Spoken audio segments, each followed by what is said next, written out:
Get the stream going. Being very corporate today. You are? Yeah, I see your sponsorships. Okay. Do this. Okay. Blah, blah.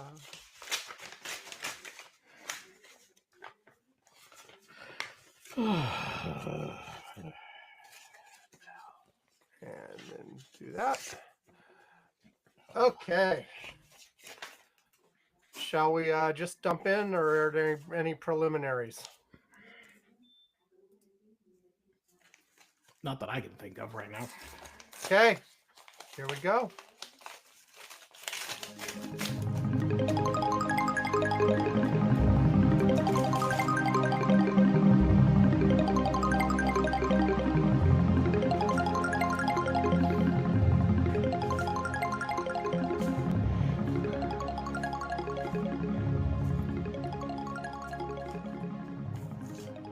Welcome to Curmudgeon's Corner for Saturday, January 25th, 2025. It is just after 18 UTC as we're starting to record.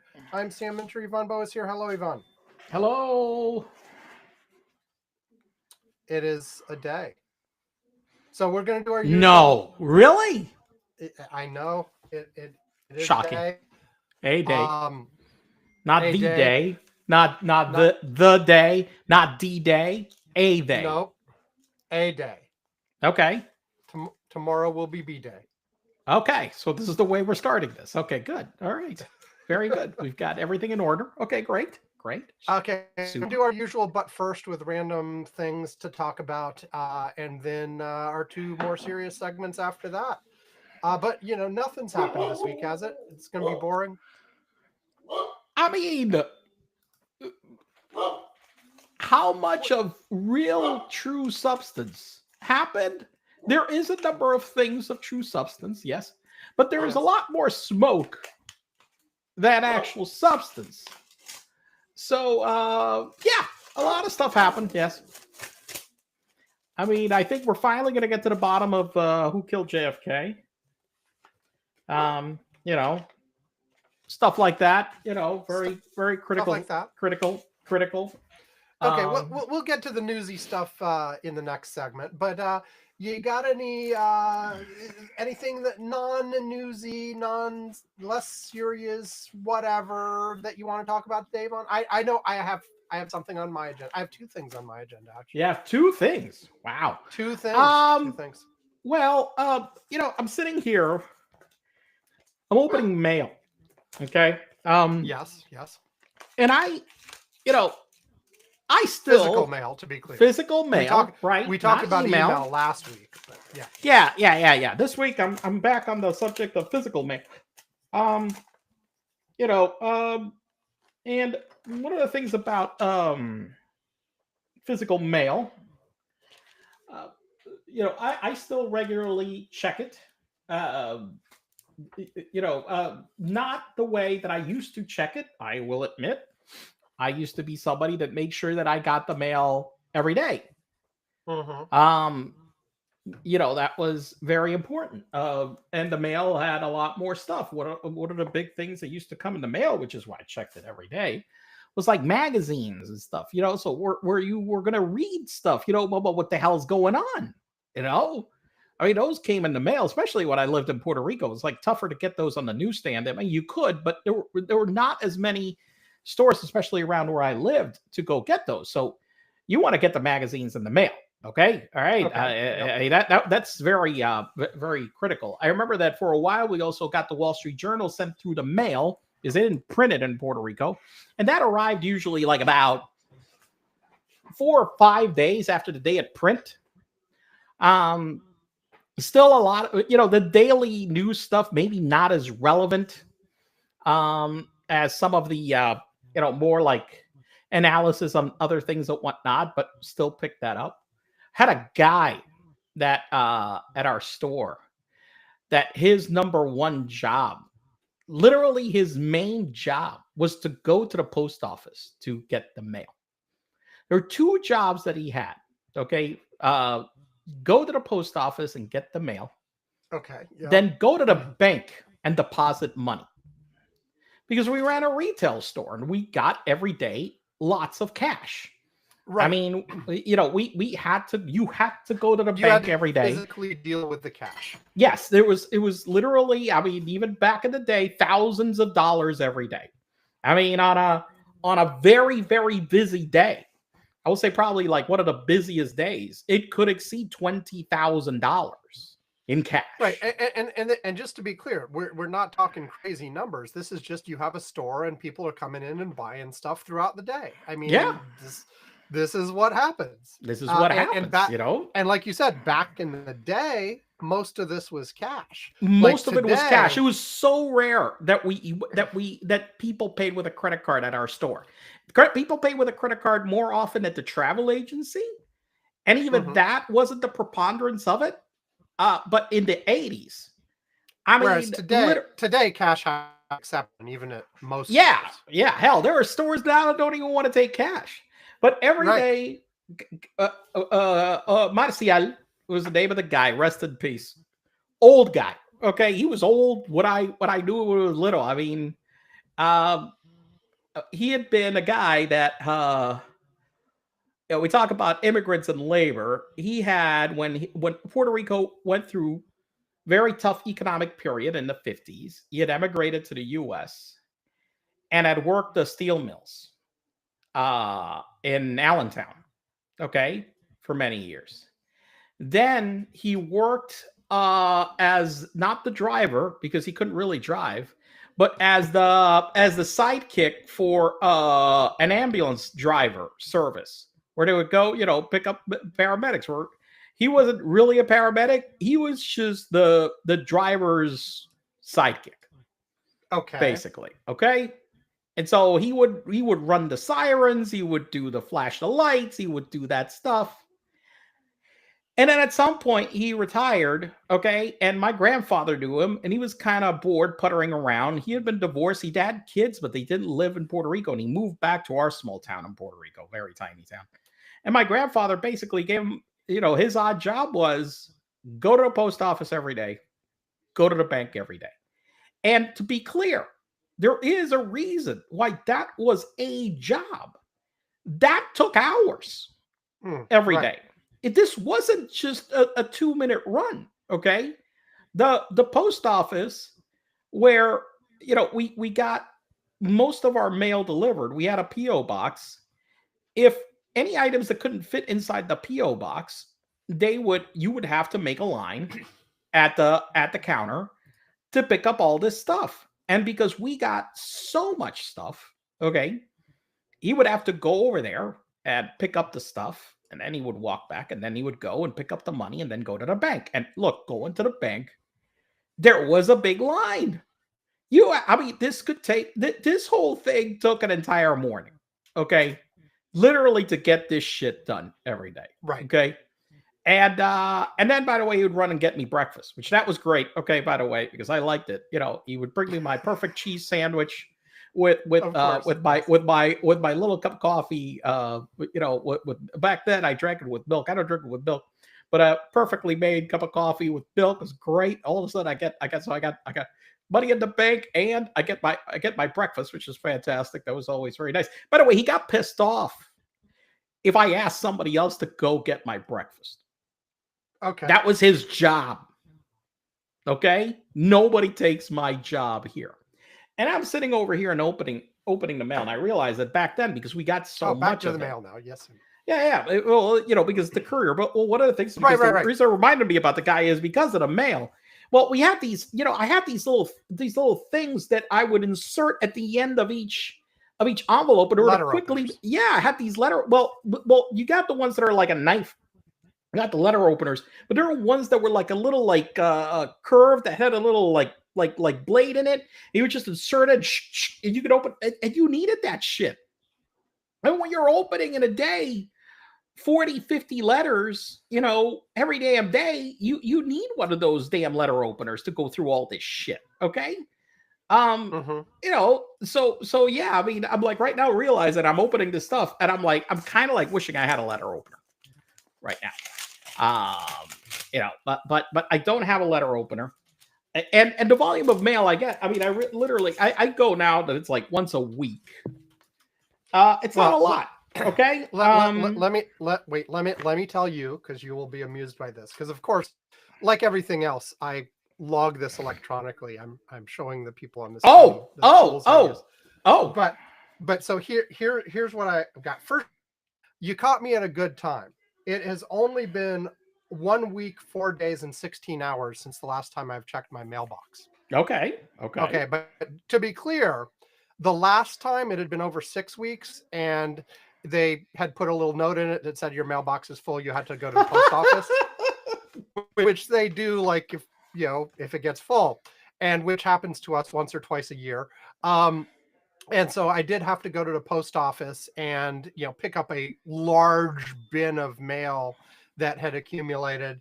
And I actually had to go to the post office twice because, like what you were saying about lines at the post office, still true, actually. Yeah. Like I went there's less employees now. So you get lines. So I went, like, the day that I was supposed to go to Olympia to witness my wife's swearing in. Like, I was like, I'll go to the post office on the way. And it was like, 9 a.m. or something. And I had to be there by noon. And it's like a 2-hour drive to get there, whatever. So I went to the post office. I got there. There was a long line. I'm like, okay, I can wait in line. It'll move pretty quickly. It did not move pretty quickly. A lot of people shipping parcels is what I a lot of people shipping partial. That's the most. By far, that seems to be the biggest activity. But it was going really, really slowly. And so I wasted about 20 minutes in line. And then I was looking at Waze. I was looking at the amount of time it would take me to get to where I was going. And I was like, I can't, I gotta bail. So I bailed out of the line. I went, and then I came back the next day, and when I had more time, and I waited in line. I got my mail, and it was a big package. But the point I wanted to make further is that it seems like, 6 weeks one time. Right now it's like almost 2 weeks since the last time you checked your mailbox. That's not too bad. But see, here's the thing. In our entryway, I have set up a whole set of bins to contain the mail. So I have a bin for Brandy, a bin for me, a bin for her campaign stuff, a bin for Alex, a bin for Amy. So you mean inside you open the front door of your house and you have mail bins. I mean, this feels like but this feels like the time when I worked at HP where I had a mail slot for me. Exactly like that, except they're bigger than like the mail slots you typically have. What I actually have, it's the kind of container that's built for like shoes and stuff. So okay. They're the size of shoe boxes. They have little doors on the front. I have labels on them, all of this kind of stuff. And so whenever I do get the mail, I sort them into these bins. And then I have sort of tasks that I occasionally do to actually go through the bins and deal with whatever's inside. So how long do you think it's been since I have looked at my own personal bin to sort through and find and go through my stuff and see if there's anything important, throw away the stuff that's not important? A year. Not quite that bad right now. 41 weeks. Close. Specifically 40 weeks, 6 days, 10 months. 3 hours. Yeah. So about 10 months. It was April 13th. It was April 13th the last time it happened. The last time we've sat down and gone through Brandy's email, 62 weeks. You mean mail, not mail, not email. 62 weeks, okay, 4 days, but, 16 hours. Okay, but if the notice is like, say, for example, I just pulled up a W-2, okay, which for something that my wife's doing, that they don't send an electronic W-2, for example. So here's what would happen. Do you pull that stuff out first? No. But I don't even look at it. I only look at the name. I don't look at sender. I don't look at anything about it whatsoever. So if there was something important in there, like a jury duty summons, or I'm being sued, or what, I guess you have to do some of those things in person. But if it was something important, like your house will be torn down by bulldozers in 5 weeks if you don't unless respond. You don't respond to this notice. I would not know. I would not know. That's great, Sam. It's good to now here's the thing. Yes. So What would happen in that Good case work is there. when we sat down to do our taxes, if we recognized that something was missing, I would go look for that missing thing. But I would not Of find course, out before. here's the rub in this. You might not know that something came in for your taxes, okay? That may be in there. That sometimes happens because you didn't expect it. It was something new. Well, that's true. Something changed. And so, Maybe. you get one of those, like you get a letter that you owe them money. Well, yes. And as you know, that particular thing with the IRS has caught us before. Yes. But, so I'll eventually look at it. Okay, but here's another one while we're talking about this. Yeah. I also have on my little thing that I note, how long do you think it's been since I've listened to my voicemail? Oh, fuck. Well, I think, okay. Probably as little as I have, that's barely, or have you looked at it and just read the transcripts? Oh, no, fuck. You don't even do that. So a year. 88 weeks. 88 So weeks. almost 2 years. Okay. Yeah. It was May 15th, 2023 is the last time I've done that. And when I do it, I only usually listen to a month of voicemail, so I won't be catching up anytime soon. Maybe next time I'll do more than a month, So I will, which of course I will listen to the old ones first. Sure. I'm not going to listen to the new. Yeah, I have to go. Right. That's so. Yeah, of course. Those are more important right now. Yes. If 2 years ago they said that, hey, we're late delivering your pizza. Okay. That is definitely more important than any message that you got like that. Yes. Yeah. Of course. Exactly. And so, so that is the plan. Yeah. Voicemails. Now to be clear, if I am expecting a call, that is different. I will look and I will sometimes read the thing if it's that, or if it's a recognized thing where I'm like, oh, this is from somebody that I know. Well, I'm guessing that if I called you, because I don't call you anymore, okay, all right? Yes. And if I called, you would be like, shit, what the fuck is going on? Let me pick up the phone. Yes, I would.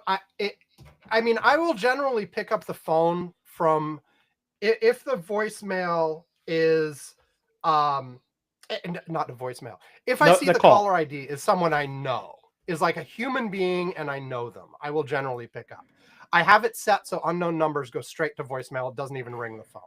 And that makes sense. So, I mean, right now with the scourge of unknown so much bullshit calls, like, yeah, I mean, like, I answered the phone today. I usually do that, but I answered a call today because I left my son at a singing class and I was working out and I saw that a call came in from a phone in the right area code, okay, and I'm like wondering, hey, is everything okay? Let me pick up the phone and I found some fucking realtor trying to fucking, like, I don't know, trying to get me. There's a thing that keeps happening. They keep calling me to see if I sell my parents' house. I mean, just regularly. Right. They just fucking keep calling me about it. I'm like, Jesus fucking Christ, stay the fuck away from me. I don't want to sell a fucking house. Just leave me alone. Yeah. So anyway. I will, like, if I'm expecting something or otherwise see a phone call come in that I haven't picked up but was from a recognized number, I will go scan the voicemail and maybe in that situation look at the transcript. Maybe. Maybe. And I have accidentally hit play a couple times and heard part of a message. And I'm like, oh shit, I'm hearing it out of order. No, you're like, abort. Exactly. Now, Alex brought up a few things on my tracking list that, so it has apparently been 66 weeks, 6 days, and 20 minutes since I worked on Apple Arcade, which is a project for him, except I worked on it last night, didn't I? So I can mark this. I can mark this. Oh, so here we go. Reset to now. Well, I should reset it to last night, right? Okay, I should reset it to last night. I did it around midnight last night. So here we go. I'm setting this. Set to now, and then I'm moving it back to midnight. So boom. Boom. Okay, so Apple Arcade, it has now been 10 hours since I last worked on that. And it's been 8 weeks, 5 days, and 18 hours since I last did an Apple Dream, a new Apple Dream. And the other one that came up, I have a thing like, for those techies out here, you'll appreciate this. I've been trying to, Applesmay.com, which I've had forever, is still on Network Solutions as a provider. Okay. And I want to move it on to DreamHost, where I have everything else that I have for consistency. And I want to then add SSL to it, because at this point, like, from some browsers, you go to applesmay.com, you get a warning just because it doesn't have SSL on it. Yeah, that's true. And it makes it easier for me to do that. If I have it with my hosting company, I can just hit the button, have it done.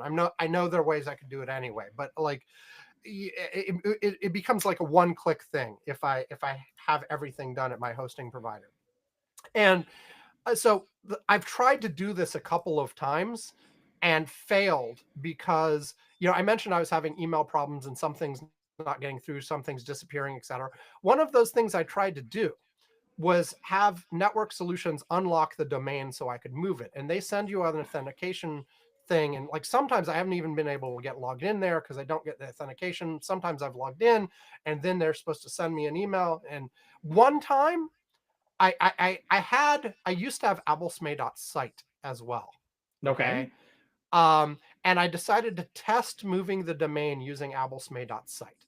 I started the process and they say, okay, we'll send you a code on your email within the next 3 days, which by the way is ridiculous. It should be fucking instant. Okay. They'll send it to you within the next 3 days. That really makes no sense. Yeah.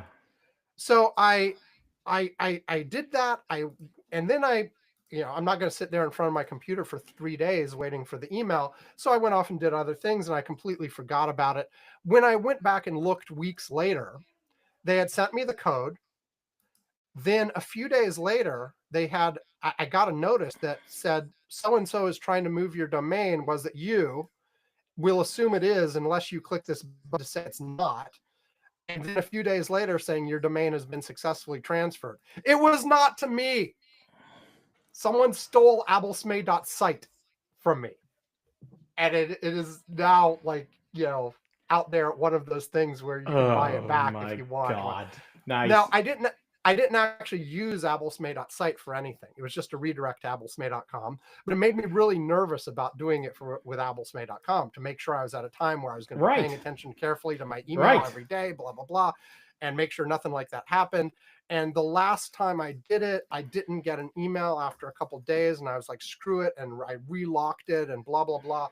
And so I haven't tried it again. Anyway, since the last time I tried to deal with that, 86 weeks. So eventually I'll look at it again. I figure at this point, like if I'm going to do it, I need to like call them and do it through like, whatever. I don't, I have to do it with a person on the line or a chat or something to like, I don't know. Anyway, I got off on a real tangent there. Sorry about that had nothing to do with anything I had started talking about. Yes. Well, I talked about how long it takes to you to review things. Yes. Yes. Okay. All right. Great. Beautiful. All right. Okay. So up to your subject. Okay. I had two things, both of which are not that long, I presume. Of course, poison words whenever I say that. But number one is I mentioned on the show a couple weeks ago that my chair was having issues. Yeah. Okay. And so last week it actually just broke completely. Nice. Like now I presume, like, realistically what happened, loose screws got looser and looser and fell out. And then then it sort of started coming apart. Like, well, that is a thing that happens. I mean, that is a thing that happens. So yeah. So I theoretically, I probably could have tried to find the screws, screw it together, blah blah blah. But I'd been complaining on here about it anyway. I had complained on the show that it was getting uncomfortable, that et cetera, et cetera, et cetera. I mean, I was complaining that it was loose as well, but like, yeah, I could have tightened that. But it was getting uncomfortable and just like starting to look ratty already. And it was less than a year old. And I was like, I cheaped out on this chair. Let's get the better one. You and I talked about it. You looked at Costco and were like, look, this chair looks fine. It's $160 $100. chair on Yeah, Costco. yeah. And Hundreds of odd bucks. Yeah. I was ready to order it, and my wife was like, well, do you want to like in person at first? Can we go, should we go to Costco? And I'm like, the Wait, website you're gonna go to a store? I And know try something? I know, and like I was like, Okay. well, the website doesn't even say they have it in stock at the local store, so like, why would we do that? And she's like, oh, well, let's go. And so we went in person. It turns out Okay. they did have it in stock. Okay, great. They did not have a display model, so I could not try it. Oh, But they yeah, because they do sometimes have some screwed in so you can sit on it, but they will have it like in a box. Yeah, Yeah, they just had it in a box. They did not have a display model. But then she was like, "So do you just want to get it since we're here?" And like if I'd bought it online, it would have been like 3 to 4 days until it arrived, and like it's right there in front of me.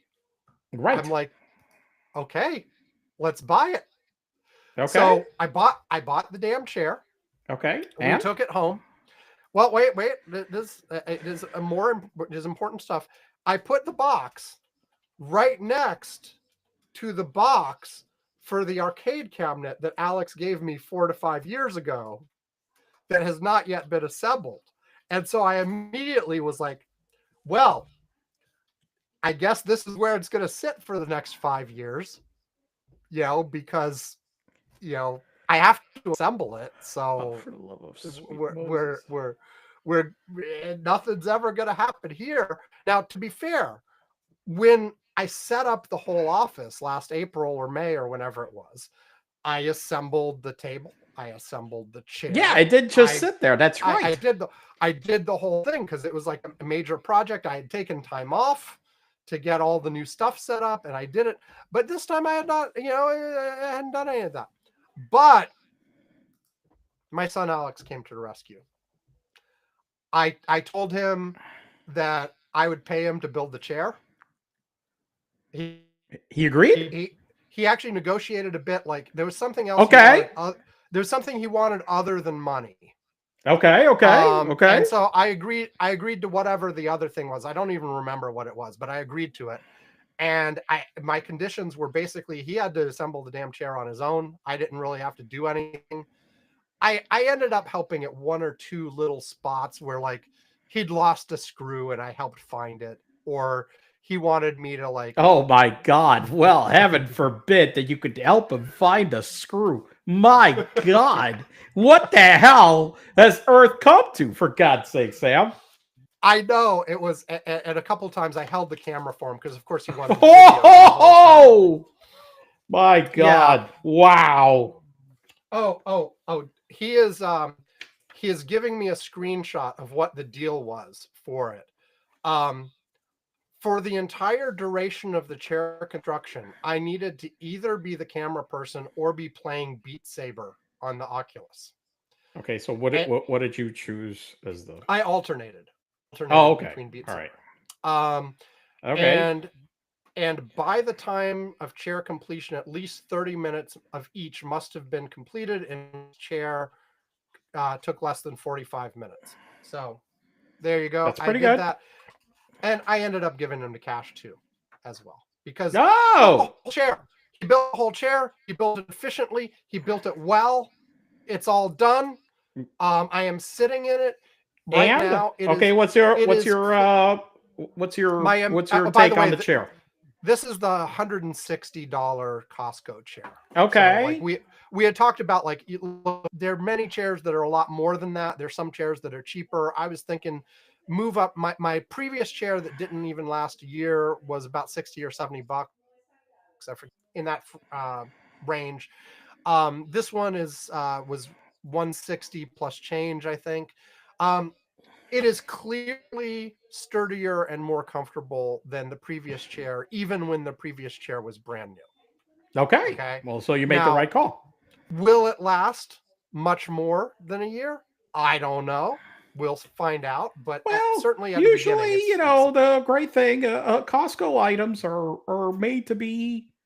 They test them for durability and that kind Oh, of and stuff. the actual brand, it's a Lazy Boy. Yeah. So it's a known. It's not like kazizzleku.com, whatever, no name random series of letters like many quote unquote brands are that are just imported, Asian stuff from wherever. Now this is an actual known brand name. Now, of course, I'm sure it's still made in some Asian factory somewhere, but you get the brand name that supposedly is doing some quality control. Both Lazy Boy and Costco, presumably. Yes. Yes. Yes. Yes. Okay, now that's that for that. One final thing that I promised we would do for this week is our Patreon stuff, which Aha. I will mention at the end of the show. But for the last couple of weeks, I've been saying, several people increased their Patreon contribution, what our official levels were, and what they deserve for this. So just to review all of our levels, which I never do at the end of the show. For $1 a month on Patreon, we will mention you and thank you in the first show we record after the pledge. We didn't quite make the first show, but oops. Then that's the patron level. Then we have the slacker level, which is we will mention you and thank you and invite you to join the Curmudgeon's Corner Slack. We always say that's at $2 a month. At $5 a month, it's everything that I've already mentioned, plus we ring the bell. Where's the bell? Oh, I got the bell over there. Yes. At $10 a month, it's everything I've mentioned previously, plus a postcard of the hosts. Okay. Okay. So, but by the way, we do have a new Patreon member, right? Yeah, we have several. So let me go through. We have several. Okay. So wait. I got the bell ready. Hold on. You got the bell. I'm going to go through the whole list, and we'll give each person everything they deserve. Absolutely, going to give these bastards everything they deserve. Exactly.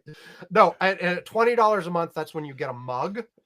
And nobody has ever done this, but at the $50 a month level, we invite you to record a 30 to 90 second audio clip that we will on the show. Subject to our censorship if you do something like I don't know, like a Nazi salute, basically. Because otherwise, yeah. There we go. Yeah, exactly. And so those are the tiers that we have right now. And so here is the list. So first of all, and by the way, several people out there have mugs who are not patrons, because I also, for the last few years, I didn't do this at the very beginning of the show. We didn't need a Patreon. We didn't have mugs. We didn't have anything. But for the last few years, if somebody has guest hosted on the show, I've also they got right. Yeah, they got them. Or if we interview them on the show, like either way, they get a mug as a prize for doing that. So Pete, for instance, already had a mug. Yeah, you can bell Pete, sure. Yes, but Pete mentioned that the mug is staring at him and he feels guilty for not having contributed to us. But also, he doesn't like Patreon. Or no, so he instead wanted to know if there was another way to give us money. And what I did was point him at the fact that Election Graphs has a tip jar that's just based on PayPal and is a one-time only thing. It's not a recurring thing. Because for Election Graphs, I feel right doing recurring because the site's only active like a couple years and then it's dormant a couple years and blah, blah. I'd have to turn things on and off and it would be stupid. Anyway, so he donated through PayPal. So thank you very much. And since it's not a monthly number, it's hard to determine exactly what he deserves here, but mentioning him for sure. Yvonne has done the bell. I will do some bell too. There we go. Bells from both of us. bells! I think that Pete also deserves a card. Okay. All right. This will be... I still have this. This has sat on a shelf for years and years and years, and we have never sent one. but we have Curmudgeon's Corner postcards. As a matter of fact, you got the postcards, not the business cards, which I have Not the some business around. cards. A postcard. Okay, send it. A postcard. Send it. Send it. So what I want to do actually, Vaughn, and Yeah. the next person on the list gets this too, is I was going to sign it, then mail them to you, and then you can mail them to the people. Okay. All right, that's and fine. then so we can both sign them, and we. Can... I like this plan. Okay, yeah, sure. Okay, sure. so I will try to do this soon. I'm putting it on my desk so I don't forget.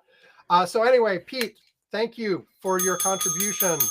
Yes, bells are ringing, and we'll get you a card. And then Greg increased his level. Thank you, Greg. I'm like trying to hit my bell and missing. There we go. And so at his new level, he also gets a mention, a bell, and a card. So there we go. And we'll send the card for you too.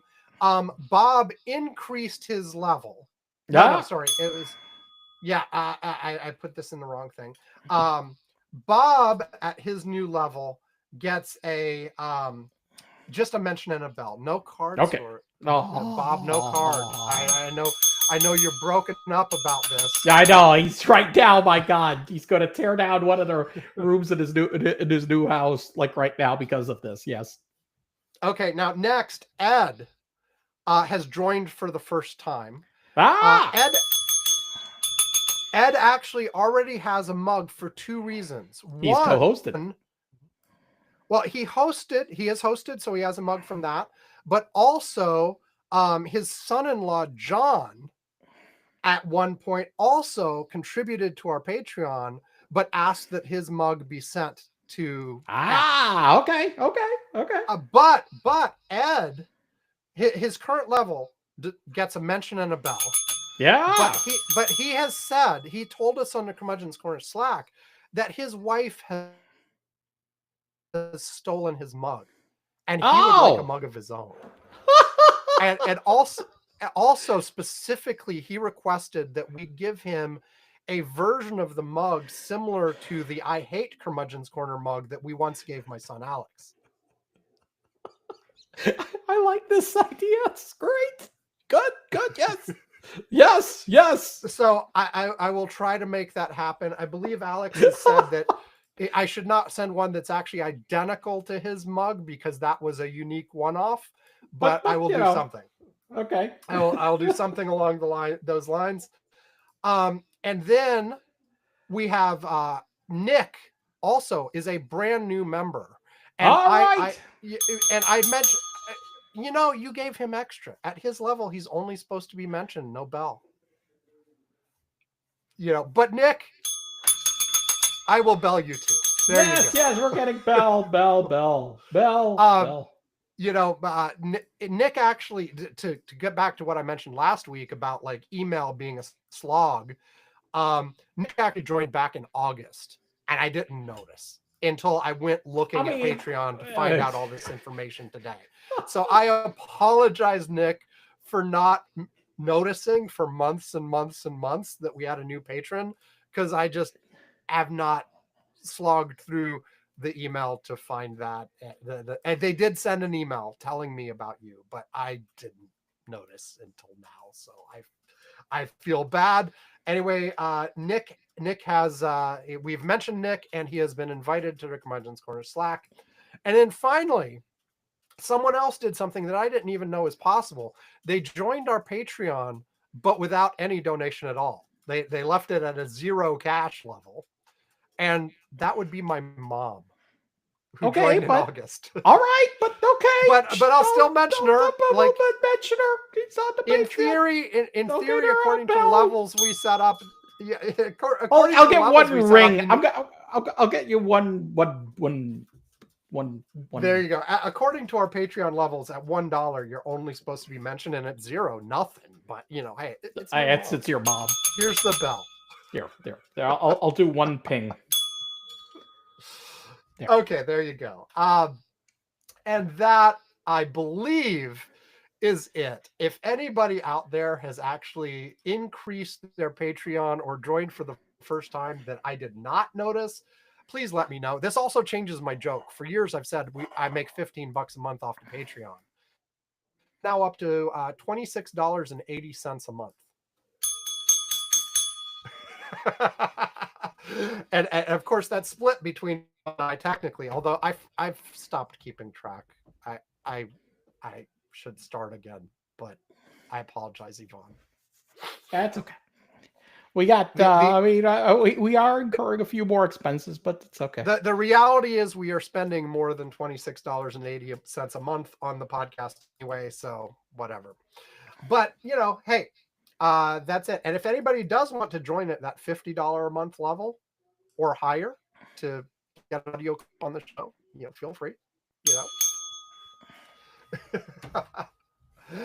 Okay, and that is more than enough of that.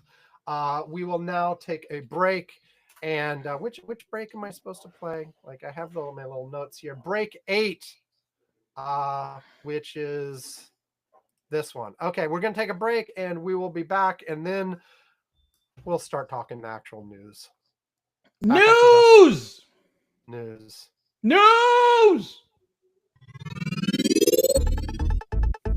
AlexMZilla.com. Bang Alex and Dad. Gaming videos and more from Alex. Elementary school by day. YouTube by night. AlexMZilla.com. AlexMZilla is ALEXMXELA, and .com is period and then COM. Hold on. Alex just was messing around with my headphones, and now they're not working, and I have no sound. Give me a second to figure it out and get it working again.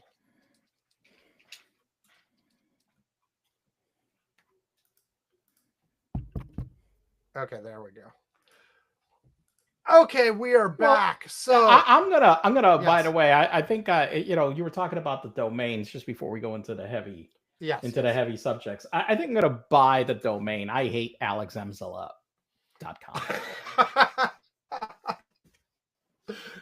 Okay. And I'm gonna link it to that. So yeah, I think that's there. That's you go. I hate AlexMZilla.com. Yeah, excellent. Yeah, I've actually been buying more domains lately because I've had a few ideas for things I want to do, and for them. None of them are ready to launch or do anything. I mean, I mentioned on the show this Abel FNAF game that Alex has made me do.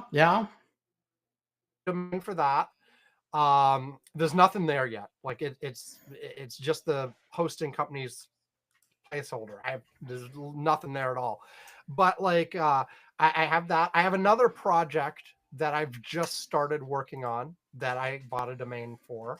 Placeholder text up there, but I'm not ready to share quite yet. So yeah.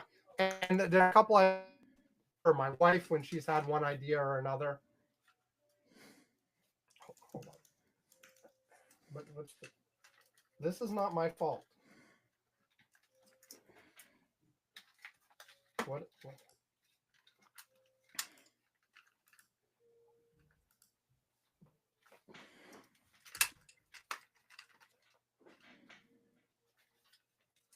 Okay. That.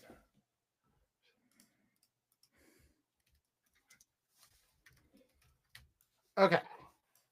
Anyway, I've been at this point. There's some I got for my wife. I bought some name domains for for my stuff that aren't used for anything yet as well. I don't know. Whenever I've thought of something, I've been like, okay, I'll go. It's $10 a year. I could pay $10 a year for random idea domain, and if I never do anything with it, oh well. If I do something with it, $10 a year is fine. I mean, if you were telling me it's a lot more than that, then yeah, no. But $10 a year, yeah, whatever. I mean, who knows? Maybe you pick the domain that's the jackpot. Yeah. Now, and the two ways to go jackpot, right? One is that you actually do something with the domain yourself, and or somebody needs it and buy it. Somebody needs it. And, yeah. That's what I was thinking. Yeah. Yeah. and it's like, no, I had it first. Pay me $8 billion and I'll give it to you. I like that number, 8 billion. Yes, very, very good and specific. Yes. Yes. So, at some point, I through at least put a placeholder page on every domain I have, but I haven't done that. So. Oh well. Okay, All come on. News. You go News. first. Obviously, this was a week, as I said at the beginning. I mean, yeah, I think the thing is that there's a lot of things in here, and Well, I don't know if each one. This is exactly the point. Like, this is that there is, and this was a feature of the first Trump administration. That much random shit every single day, practically, that it's impossible to keep track of it all, and it all sort of flood the zone of shit with shit.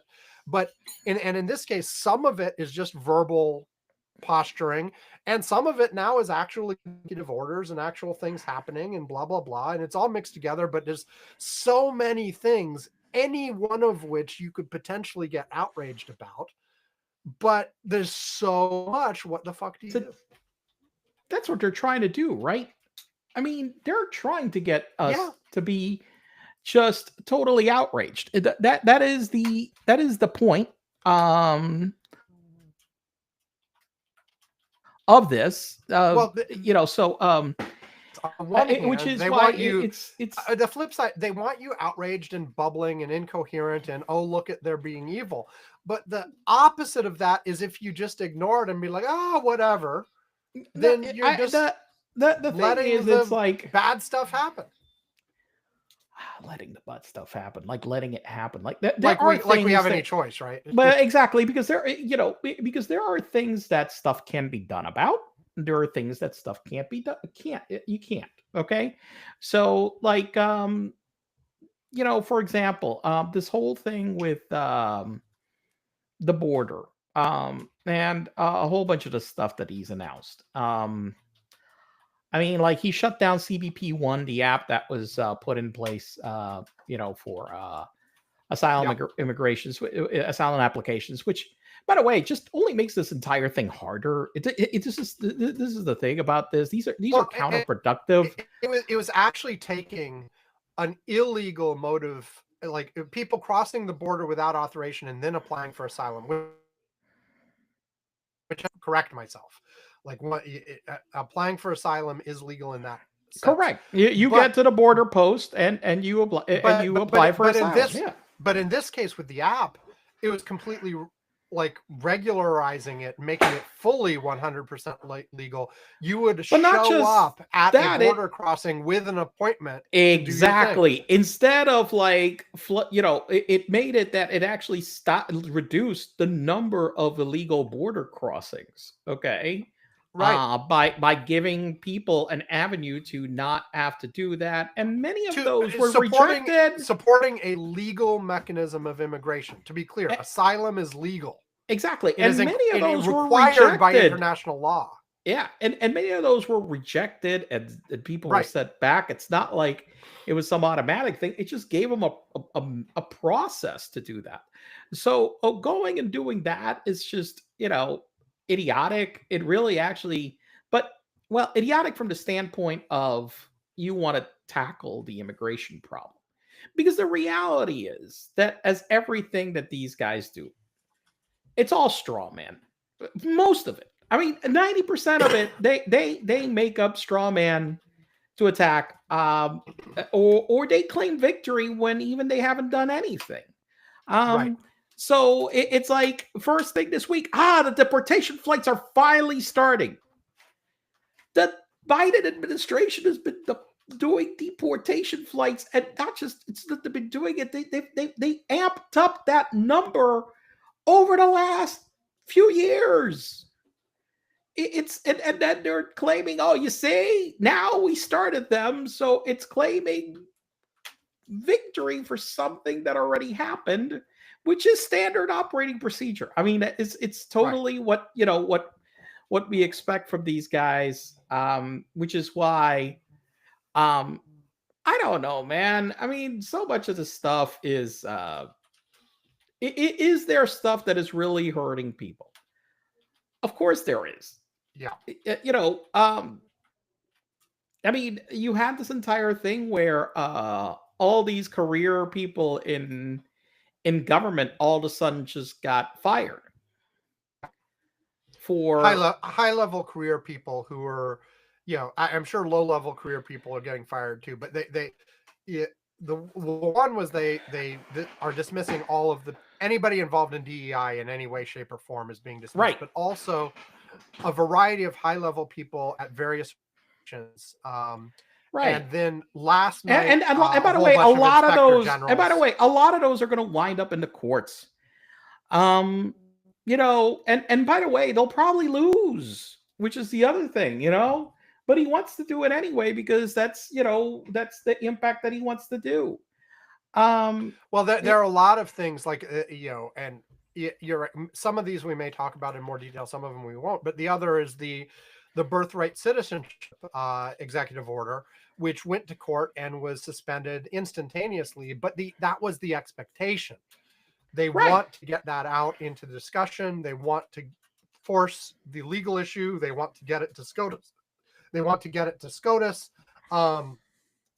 So it's not like they expected that to actually stick immediately. In many cases, they want the lawsuit.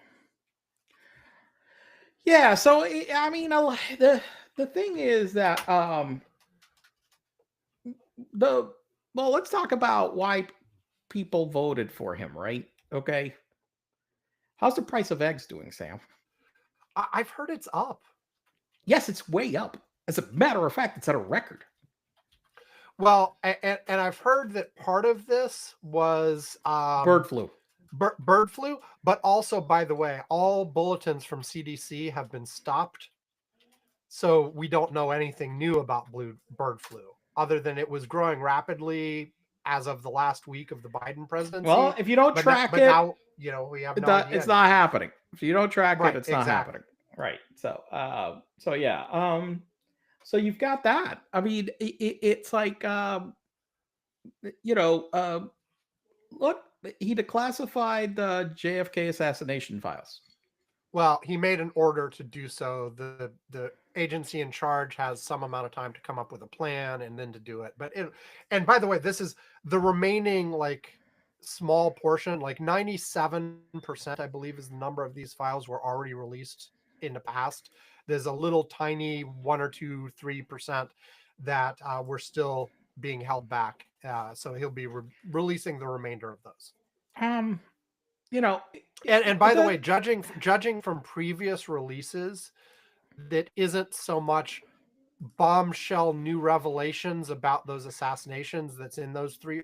Well, we don't know what's in the 3%, obviously, but from previous releases, it hasn't been big new revelations. It's just been private citizens whose names were redacted have died, and so now it can be released for action.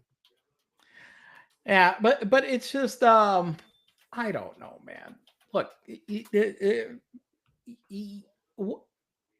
what do we gain right now by going through a lot of this? Look, these guys are already starting to fight against each other.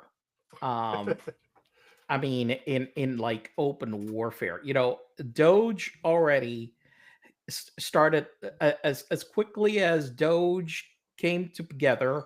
Doge is hemorrhaging people as quickly as it got put together. Okay, all right. And from recent reporting in the last few days, reducing the scope of what it's looking at as well.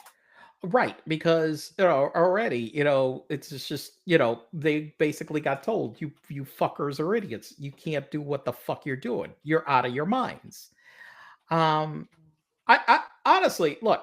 What is if all of this high level noise that does impact certain individuals, a number of people badly? It's like the whole trans thing, right? Look, these people have made trans people the evil scourge of the earth.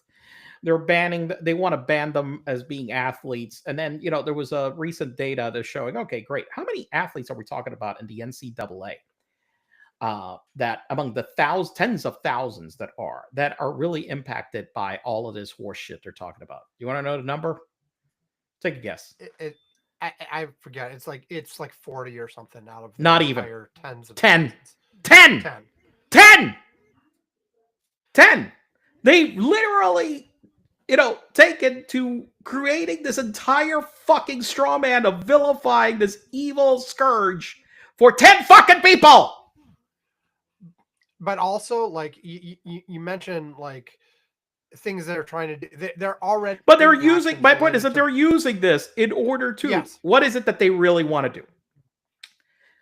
Look, the Republicans are. This is our moment for more tax cuts. This is our moment to really, cut Medicaid. This is our moment to really, eliminate all this regulation that we hate. Okay, this is what they're really, what is really the main crux of what we're trying to do, and using the smoke screen at the top for this. I'm gonna one thing about immigration and all the shit that they're doing for show, because we already had this idiotic fight already about this, where a couple of weeks ago that has started a big crack between Elon Musk and his ilk and the other, the MAGA people. I mean, yeah. Steve Bannon has basically said that, fuck Elon Musk, because Elon Musk is pro-immigration, and, he has basically said, fuck you. And so, because, that now he's come out that he's pro-immigration. And by the way, I guarantee you one thing, that Elon Musk will convince Trump not to cut anything related to his companies that will hurt him. Specifically, all these incentives for electric cars. This is just, there is, I mean, no way in all hell that guy will go and torpedo his fucking biggest investment by doing that. Well, specifically on that, Elon himself has been one of the biggest advocates for getting rid of the subsidies. Yeah, that's right. But the reality is that there is the, hey, I am for, controlling the border and getting rid of all these fucking people. And then when you ask him, well, but not my immigrants. And so this is the whole thing where he's been talking about, fuck the incentives, rah, until his CFO, I'm sure his CFO's already grabbed him by the ear and said, listen, motherfucker, we can't afford, we have capital outlays next year of $15 billion.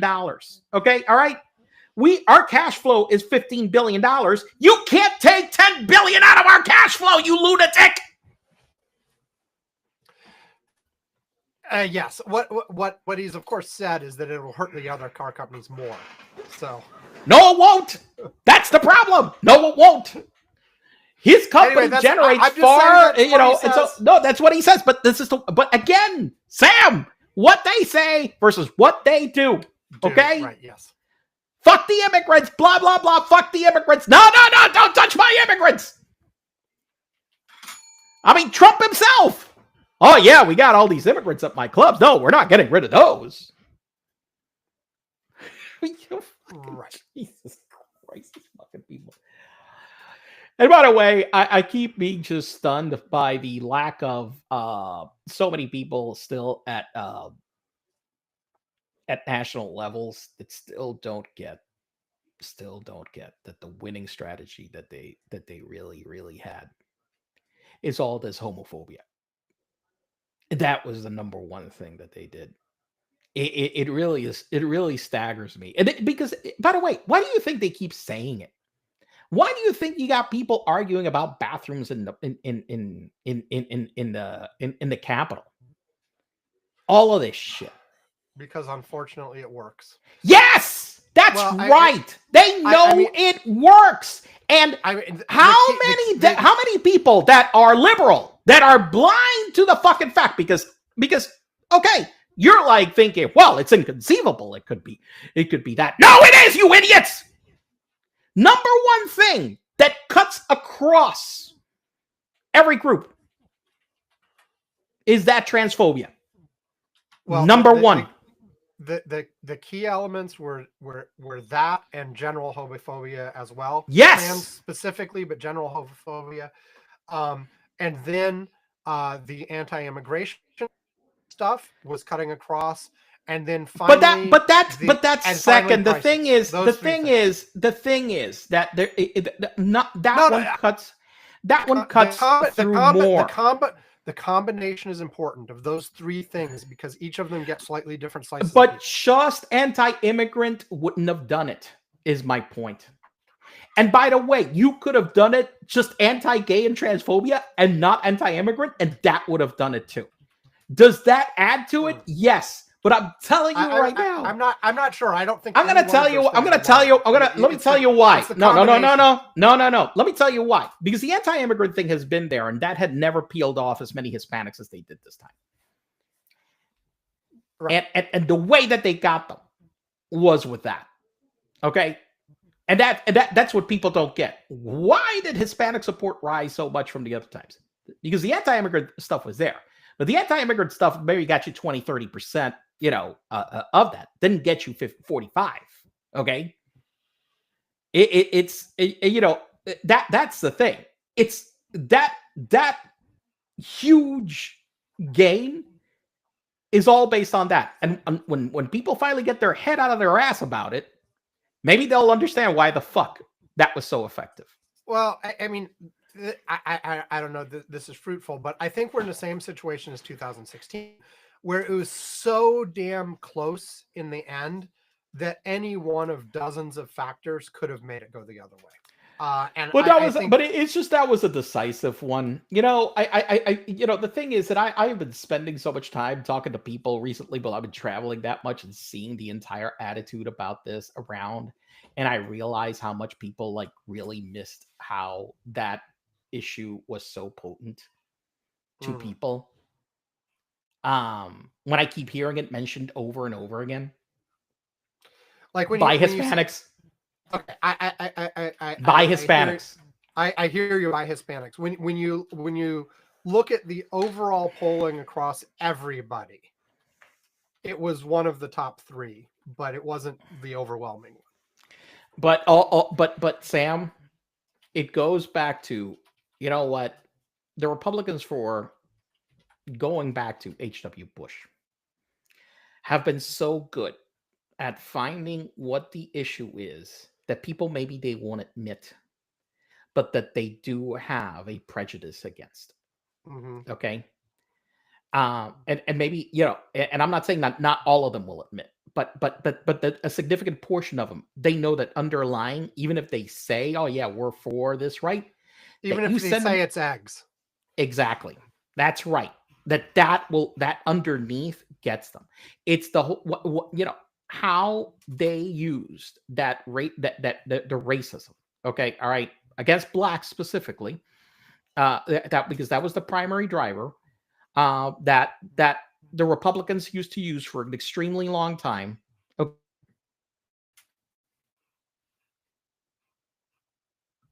Uh-oh. Yvonne froze. And then make sure you're coming back. You're coming back. So it's that underlying racism that they knew was there, and they know that people would sit at a dinner table and whatever, and they wouldn't admit it, but these people knew that was latent. And it's the same thing with this. These guys have been the masters at exploiting latent prejudice. This is their fucking winning card every time. And we keep underestimating it. And underestimating the amount of that exists in society too. Correct. Yes, we keep that's exactly. We keep underestimating how much there is in society. Nah, come on. How many people really hate all the gay trans people? A lot more than we think. Damn it. That's the answer. By the way, African Americans kept telling this to us for 30, Yep. 40, for 30 years. They kept telling this to us for 30 fucking years. Okay. And we were like, nah, come on. It can't be that bad. For you know, I'll say I stopped saying that a long time ago. But for a period of time, I was like, oh, come on. We made a lot of progress. It's not that bad still. I mean, we've gotten better. It's still not it's not that bad. No, come on. And I'm like, I realized, no, they're fucking right. 100% right. Well, listen, the DEI shit. Yeah. The fucking DEI shit. Okay. I mean, that's another one that's like, you know, that's another, you know, racial card right there. That, you know, you combine the transphobia, the DEI, the BA. I mean, it's all one fucking hate package. You know, let me tell you. I don't know what the right answer to that, but my point about this, going back to what's been going on this week, is that this is where they're focused on. This is what they're focused on, and they've been focused on at the high level at fanning that flame. Well, underneath, you've got these guys in Congress that are planning on these massive regulatory cutbacks and tax hikes. Trump is saying that he declared an energy emergency. Mm-hmm. Which sounds to me also like he also declared infrastructure week many times in the past. I'm not sure what energy emergency he is talking about, because production for energy in the U.S. is at an all-time high. All sorts. Wait. I want to answer that question, because he actually specifically tied that to his AI initiative as well.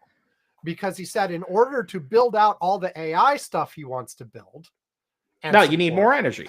Yeah, more energy. You need like 50% more energy than the all-time highs we have right now. So it's not that we're not at an all-time high; it's that to build out all of this AI stuff, we need to like double the energy. That's true, and they're going to go to Texas. And here's the one thing: in Texas, the number one fastest growing energy has been clean energy.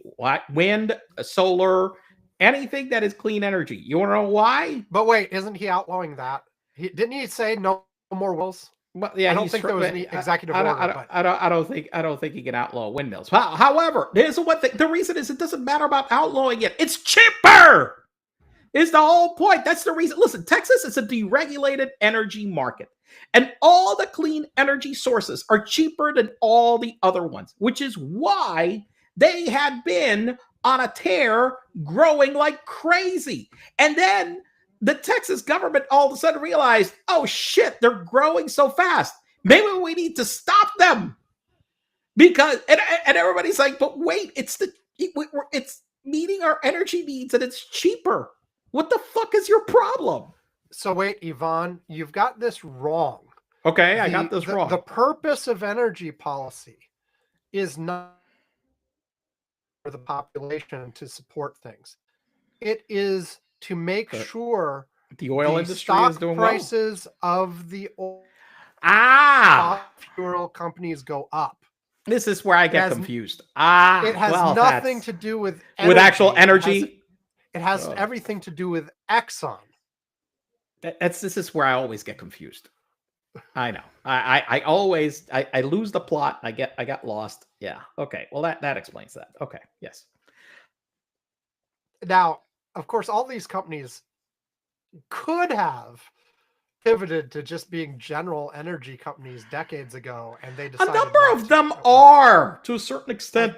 To a certain degree. There was apparently in the 1980s, like several of the big ones made big moves in that direction and then decided it wasn't cost effective and way curtailed that. But some are now, and even like one of the things I was just seeing like right now, that there is this effort in Europe more specifically about e-fuels, which are okay, these are e-fuels these are basically something that is a clean liquid fuel to replace gasoline. Cleaner. As long as it's carbon-based, it's not clean. It's not totally carbon-based. It basically Okay, so are made by e-fuels are made by combining renewable electricity, water, and carbon when the electricity is sourced from excess renewable energy, and the carbon comes from waste CO2. So it is something that definitely reduces the carbon output of existing, gasoline burning vehicles by a lot. Okay, it's not zero emissions, Right. but it definitely is. I mean, a something that very quickly, if you were able to scale doing those, and there are a number of European companies that are pushing on this, like right now, and also because you can use it to replace, like in one of the places where you have the bigger problems, such as like airplanes and that kind of stuff. um where if you're able to do that, then you can get clean energy up there. But my whole point is, going back to this stupid administration and what the fuck they're doing, is the whole point is that they, you know it, it, they keep doing this entire smokescreen of all this shit, like, over there, in order to be able to help their big corporate donors, and themselves to make money. Did Yeah. you buy that Trump coin? I have not bought the Trump coin. What about the Melania coin? I suck. I have not, and I didn't buy DJT either. Oh. I'm just not. I am not properly playing this administration monetarily. Well. By the way, yeah. Well, good news is that you're not properly playing this administration, because apparently, so like the Trump coin came out, and then the Melania coin came out, and then immediately Yes. after the Melania coin came out, the Trump coin dropped like 80%. People Yep. lost about $40 billion. Apparently, the people left caught holding the bag, basically just the traditional pump and dump. They got caught holding the bag, and now a whole bunch of crypto people are pissed off at Trump, because Oh, he what a he just shame. basically screwed them. I mean, Trump I would don't know. never do that. No, What are you talking about, Ivan? I know. It must be. It must. It can't be true. No. I know. So I just think that this week has been just this entire thing where, also, Trump is basking in the number one thing that he wanted, which is attention. Yes. Now he's got the world's attention. Oh yes. Oh yes. Now Absolutely. it's like, I mean, he has the world's attention. Everything that he says moves markets. People react I was watching last night. I watched the most recent Frontline, which came out on the 21st, the day after the inauguration, and it was about Donald Trump's comeback. So it basically reviewed Donald Trump's entire life, but with emphasizing all of the times he's come back from failure, the most recent of which was the most recent election. And one of the things that one of his former aides, I forget which one, was talking about, or no, maybe it was one of the Fox News people. Whatever. Somebody was talking about exactly what you just said. About it is all about dominating attention, and like with everything else going on, I mean, he wants to be a winner. He can't conceive of himself as a loser, but he absolutely positively wants to dominate attention at all times. Yep. And his whole thing for the first administration, which he is reprising from the second administration, is he runs it as a TV show. It is all about like, what is the plot of today's episode and how are we going to get attention to it? Is not about what are we going to achieve. It is not about governing. It is about how can we drive the media cycle this day, this week, this whatever. And and it is all about driving that attention. And in the meantime, by the way, things do happen. I mean, we talked about this before, how often the flashy things getting all the attention isn't necessarily the most impactful thing. Yes. So he will, we will have Elon. Well, like the giving judges. Look, the judges. Yeah. The last Okay, time yep. around. Very clear. Yes. That wasn't the one thing that he was talking about all the time. But damn it, you know what? The damage that the long-term, implications that all those judges that they rammed through. Yeah, not have just had. SCOTUS, but at all levels. At all levels. At all levels. Yeah. Yeah. I mean, Uh, that's a clear example right there. Yeah, that absolutely. And so even now in this week, I was going to say we have the people all going crazy about Elon giving the Nazi salute. And I mean, my God, Elon gave the Nazi salute. But does that actually have an impact on anything directly? No. No.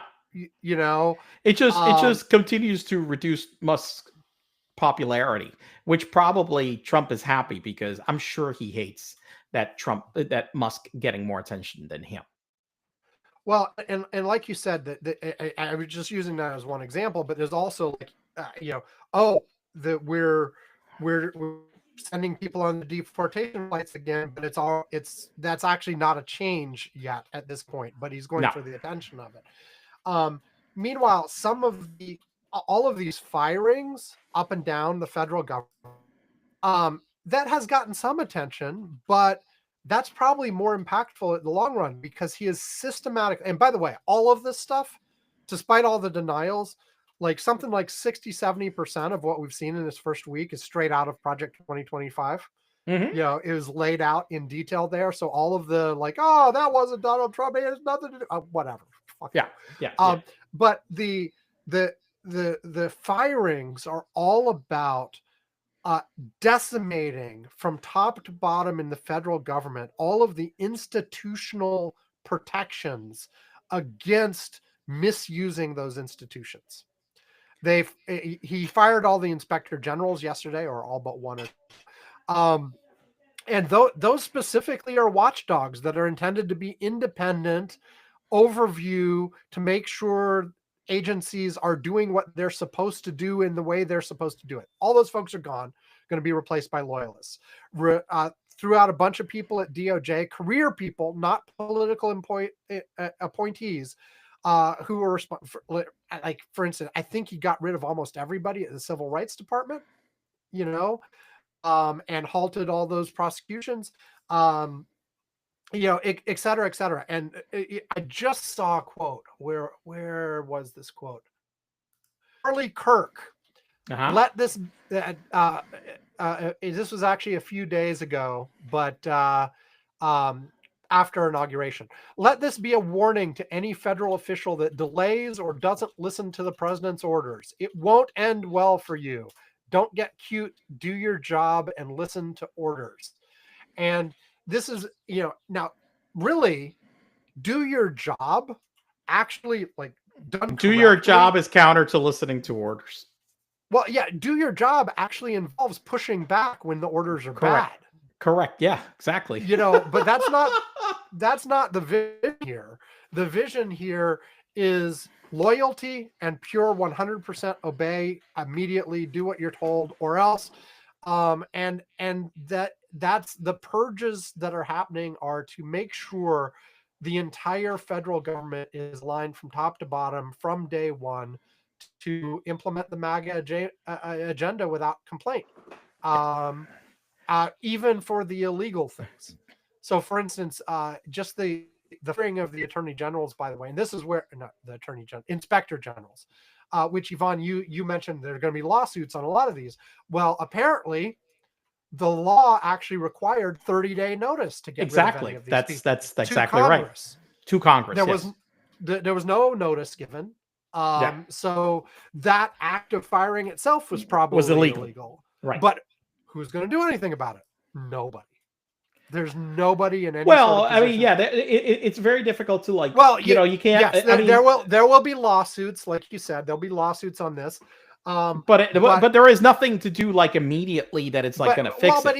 Even like you said though, the courts are full of Trump sympathizers at this point, including SCOTUS. Now, sometimes they but will push back anyway. But listen, but a lot of these things will go further than you think they would. Because I agree with that. But the reality is that in many cases already in the past, even in when things have been egregiously like across the law, for the most part, not in all cases. Okay, the courts have, for the most part, sided on the part of the law, even like a lot of his appointees, which is to his chagrin, by the way. Right, but I'll give you an example like this particular one: the 30 days notice to Congress before you can fire somebody. One of the things the current court seems to be, have a majority for, is very strong executive powers that should not be limited by Congress. So a law that says you have to notify Congress is exactly the kind of thing say there's at least a 50% chance that they're going to say is unconstitutional when it gets to them. I hear it, but again, the thing is, I don't. In many of these cases, like this one, for example, what the remedy that may be obtained is probably. It's not that these people are going to be instituted back. It's not that the administration is going to go to jail for it. It's none of that. Probably some civil, some payment. They'll get some money. They'll get money for violation of because they were fired illegally, but that's about it. You're right in the sense that they're basically taking the attitude, which, by the way, in some cases, depending on what. I've been in contractual situations where the penalty is worth it. What the fuck's the penalty? The penalty is worth it. And I'm just like, fuck it, do it, whatever. We'll pay the ticket and get the fuck out of here. Well, and that's the attitude that I think that they are taking right now. Where in many of these cases, we have specifically criticized the Democrats in some cases for not being aggressive like that. Correct. Do the thing and take court. Don't just say, "Oh, well, this is unconstitutional. Oh, this is illegal, so we're not going to do it." And I'm like, at this point, like right now, we're at a point where you have to be more aggressive than that. The other side, because the other side isn't playing by those rules. You can't be in a game where the other side is ignoring the rules completely and you trying to play by the rules completely. I'm not saying to be which by the way, just simply at the inaugural, there's a lot of criticism just for Democrats going along and playing the game and being like, oh, we'll do this is nice and civil, we'll laugh and we'll shake their hands and we'll attend and blah blah blah. And saying, well, to be fair, the lip reader read that Obama walked up to W, okay, and basically said, how do we stop this shit? And W just exploded laughing. I mean, because he's like, because how do we stop this shit? Look, listen, I'm okay with it. Listen, I get about opposing doing whatever, but the problem is that wasn't the moment.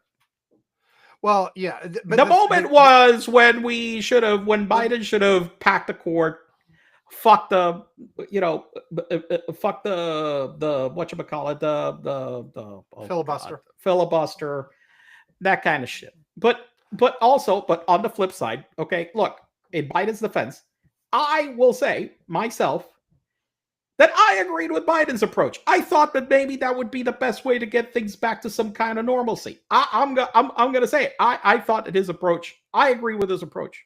The fact that it didn't work now, I realize that, we can't, whatever that we're doing right now has to be an all bets are off fucking thing. At the start of the Biden presidency, I was pushing for all bets are off. I was like, make states, pack the court, do all this stuff right now, kill the filibuster, do a whole bunch of stuff. No, I know that you were, but I wasn't. I know you weren't. But the problem was, even first of all, the rest of the Democrats. But the rest of the Democrats weren't. Right. He could not. You had at least Manchin and Sinema, but probably 4 or 5 more Democrats who didn't want to go along with any of that agenda anyway. And so, like, even if Biden had been pushing it, it would not have gone there. But yeah, I feel like the moment for timidity and let's act like everything is normal has long since passed. And so Democrats need to be aggressive. So I am actually a little now. Would I have By the attended way, the inauguration news as flash. Biden? Yes, I would have. But I feel like there's a lot. The Democratic approach so far has not. I mean, there needs to be a radical change. Right now at this moment, there's not much you could do. But the approach going forward has to be a complete change of what the fuck the approach is. This has to be like, right now. Bottom line, the approach has to be scorched earth. Fuck this shit. Okay. Yeah. But not today. But I'm telling you, it's not today. And I'm going to tell you why. Because right now you're going to go scorched earth. You're going to be exhausted by the time that you actually need to go scorched earth. So you can't do it like right now. You can't sustain scorched earth nonstop. Okay, all right, unless you're a psychopath. Okay, and that's a problem. Okay, because only the psychopaths can sustain that a long time, and actually, eventually, they go and blow up too. But speaking of blowing up, Yes. Trump in California, the trees are loaded with water. They suck that water out of the ground. It's called management of the floor. Also, Yes. Trump in California. Apparently, there's a big valve.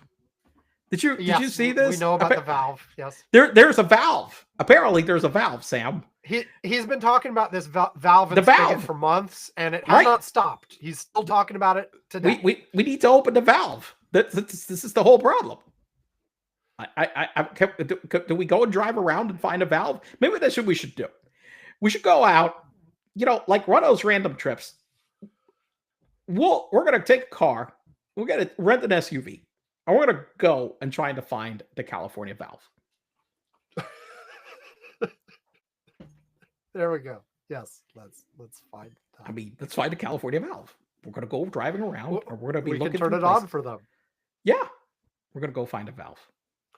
I saw someone speculating that the reason that Donald Trump thinks that there's a valve that will take stuff from like Oregon and go down to California is exactly because California is lower than Oregon on a map. Yeah, so gravity. Yes. Yeah. Water flows only north to south. There was, speaking of that, there was another good article. I shared this on the Curmudgeon's Corner Slack. Let me find it real quick. But of someone pointing out just the not all the evil stuff, but all the stupid stuff that is also back now that we have Donald Trump. I'm gonna find this. It was. Oh yeah. It was the one about him just being an idiot. Hold on. Oh God. Spigot. Oh, here we go. It was an opinion piece in the Washington Post. Trump returns, and so does his astounding ignorance by Dana Milbank. Yeah. Posted on January 24th. And it just goes through the list, and of just absolutely moronic things that indicate he has no freaking idea about anything. Anything.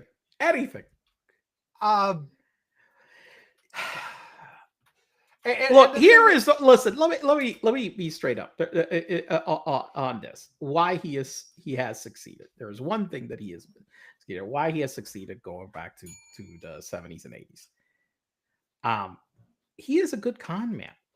Yes, he is a good con man. He has an instinctual notion of how to influence people in a way that he wants. He will understand their weaknesses. He will understand the things he cares about. Like you said before, he will understand what prejudices you can work on. Yes. All of this to move things in a direction he wants. Correct. Now, what that direction is that he wants is almost always pocketbook, yes, or otherwise attention to him. Attention to him and money. Attention to him, money. Yes, that's it. Yeah, you've solved Donald Trump, and I think he does have direct antipathy and hatred for a few groups. Oh yeah. Well, totally, absolutely, yes. He does have. He hates Puerto Ricans. I know that for sure. He said that. It's been documented many times. So that's why he wanted to sell us to Denmark, which I fucking look. If I will say again, Denmark, look, guys, you're ready for that trade. Look, guys, I'm willing to make a deal. I'm willing to make a deal. I believe me. I will take. If Puerto Rico becomes part of the EU, and we're in Denmark, I'll probably move back to Puerto Rico. I'm not kidding. Okay, I will probably move back to Puerto Rico very soon afterwards. I don't see why. You're all about the Danishes. Yes, I love the Danishes. Actually, those are good. No, but I like their butter more. Okay. Look, that lure pack. Let me tell you something. That's some serious shit. Okay. So, yeah. So yeah. I mean, it's his. It's yes. As long as it feeds his prejudices, gets some attention, and gets money in his pocket, all aligned. Okay, let's do this. Let's take another break real quick, and then I do want to get into two specific Trump actions and talk a little bit more about those. And those are going to be the January 6th pardons and the anti-DI moves across the federal government. But yeah, let's take a break, and then we'll get into those, and then we'll wrap this sucker up. So here is the break. You're listening to this podcast. Do you like it? No! Do you want to support the show? No! Well, after you have subscribed to the show, followed us on Facebook, and told all your friends they should be listening to, what else can you do? I won't subscribe! You can help fund our Patreon at patreon.com/Curmudgeon's Corner. Patreon is a way you can throw us a few bucks a month to help out with the expenses of the show. Web hosting, equipment, a little bit of advertising to promote the show, and maybe every once in a while some much needed sedatives for Yvonne. At different contribution levels, you can get a mention on the show, our Curmudgeon's Corner postcard, or even a Curmudgeon's Corner mug. Fun stuff. Not fun. In any case, the contributions help tell us that you enjoy and appreciate the show. I really hate Curmudgeon's Corner. Are we worth $1 a month? No! $5 a month? No! Or if you are nuts about us, maybe even more. 100 billion dollars, even though you don't have anywhere near $1 billion. If we're worth anything to you at all, send it our way at patreon.com/Curmudgeon's Corner. Alex hates, really hates Curmudgeon's Corner! That's really mean, isn't it? But I hate Curmudgeon's Corner, but I really do! Okay, we are back. So let me start. January 6th pardons. We haven't even mentioned them. One of the things here is that it's one of those things that I'm just like, yeah. Well, it's like all of these things, every single thing on this list. I mean, Trump has not done anything, not a single thing, in this first week that he has not completely telegraphed throughout the last 4 years. Exactly. Like he has said he would do all of this kind of stuff. On the January 6th pardon specifically, though, up until the day before the inauguration, people in his orbit were saying, we will be careful. We will look at each case individually. We will do this. Like Vance was on the Sunday morning shows the day before the inauguration saying that, of course, we wouldn't pardon the violent ones. Okay, so wait, there's an important part of the story is apparently they were trying to go through case by case with Donald Trump and talk about this and They were talking about they're doing the research and figuring out. Okay, what with a guy wait, who but Trump's can't read a comic book. Yes. So here's they were having the meeting with Donald Trump, trying to decide who would get nothing, who would get a commutation, who would get a pardon, blah blah blah. Trump got sick of this right away. The direct quote is, "Fuck it, release them all." That makes total sense. You see, the thing is that instead of going about one by one, if they really wanted to do that, they should have already said, okay, these are the violent ones, these are the violent ones, these would no, these good, okay? Already haven't done it, and then he would have been like, okay, fine. But you want to go through him like one by one. I mean, with the guy that has the attention span of a fucking squirrel. I think they weren't even actually at the point of going through one by one, but just trying to tell him what would be involved. Right. Looking exactly. At all of the cases you needed to have. One of the things that I have noticed with him that works is presenting him fait accompli. Yes. You already presented to him, and it's like, look, this is what you asked. It's good, whatever. Got done. Fuck it. Right. So, and the thing here is, now he did commute a small number of them, who were like mostly Proud Boys, definitely violent, but like there's a total of, I believe it was almost 1,600. I think it was 1,582 or something like people out of this, of which like 600 were violent in some way, shape, or form, and something like 200 had inflicted serious injuries on police officers. And so all and look, and there are interviews with a bunch of these people as they're being released that are for the most part completely unrepentant. There's this one grandmother who made the news because she's like, I don't want the pardon. I'm refusing the pardon because I'm guilty and I now realize what I did was wrong and I deserve to be punished. Probably the rare exception. Yeah, this is one out of almost 1,600. Okay, and I don't know if actually like rejecting a pardon is even legally a thing.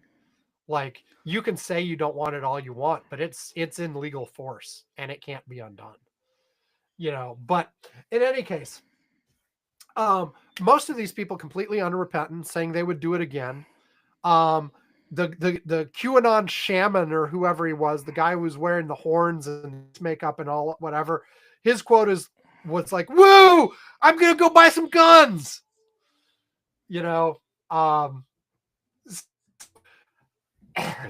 Sounds. And lots of these people came out essentially swearing their allegiance to Donald Trump and saying they'd do it all over again the second he asked. And they're ready to fight. A couple came out and said that it's now time for our revenge and our vengeance, and we need to be going after all of those people who investigated us. Yeah. So I don't know. Look, maybe it'll come to nothing, but like these folks are dangerous. These folks are individually dangerous. I mean, and I get that, but also, they're also aligned with the biggest blowhard in the history of mankind. And look, I'm just like, I mean, yeah, sure. Listen, a few of them already have managed to get themselves arrested again. Oh, I know. It didn't take them. It didn't take them like long. I'd heard of one. Is there more than one now? I can't remember. I heard of two that I recall like right now. But come on, they have been out 24 hours. You're already getting arrested. I mean, what the fuck?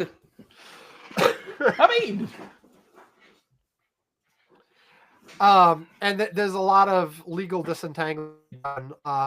So, for instance, there was one case I heard of someone who had gone to jail, was out, but had an ankle monitor, and then destroyed the ankle monitor and went on the run for a couple of days, and then was caught again and got additional sentencing for trying to evade the sentence. they're now in court trying to argue whether or not the additional sentence from getting rid of the ankle monitor was also pardoned, or only their actual activities on January 6th. Gotta love these people. I mean,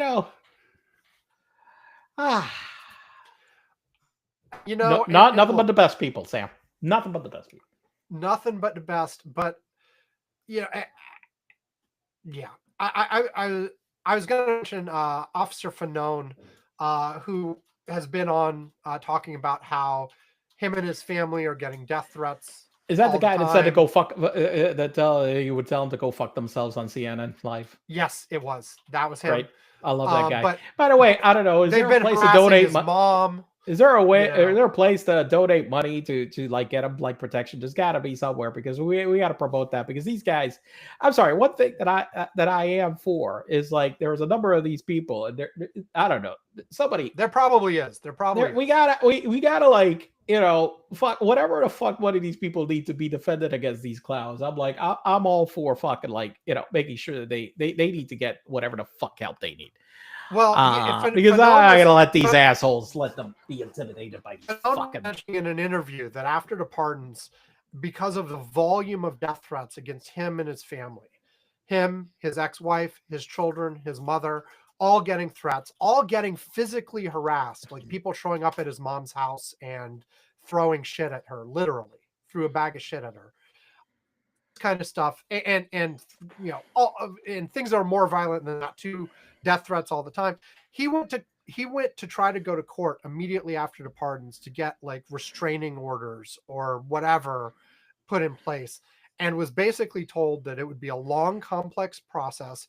He would have to individually serve this to every specific person he was worried about, and that even then it would only be a limited time frame that was covered, and then they'd be free again. And so he's like, what do I do? And he's not the only one, obviously. And in his case, like, this is general, by the way, like absolutely anybody on the anti-Trump side who was prominent, especially people who testified in front of the January 6th committee. This has been true of their lives ever since they testified. Well, in the case of Fanone and others, he specifically got, like, he was beaten on the day of. He was tased. He had a heart attack on the scene. He had traumatic brain injury on the scene, all this kind of stuff. Some of the people released are the specific people who did that to him, and, so anyway, like, but again, I have heard multiple people express surprise that were like, well, we expected him to pardon people, but we thought that he was going to be careful about the violent versus not violent, whatever. And it's, no, people, come on. Of course he was going to do this. Like, it would have been the surprise if he'd been more measured.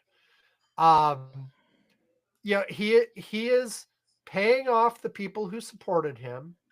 He is getting them out. He is, to some degree, getting sort of reserve army to call upon again in the future. And of course.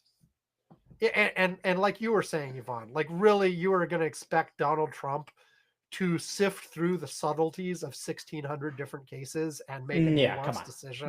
By the way, I am sharing this. There is a recent GoFundMe that is verified. That is, it just started recently. I'm going to put it on our Slack for Fanone. Yes, I am. I'm about to donate money right now to help him. If you guys, pony up and give this guy some money, because he definitely needs the support from people. So, and to be clear, though, it's not just him. He's one of the ones that's most vocal. But he's one of the ones that has been most targeted. But look, whatever you can do to help this guy, go and And for people not on the GoFundMe, I'll just read it out. It's gofundme.com/F support-hero-michael-fanone-and-his-family. Yeah. You said this is properly verified and everything. Yes, I just double checked it. Yes. Yeah. So, anyway, so yeah, there we go. Yeah.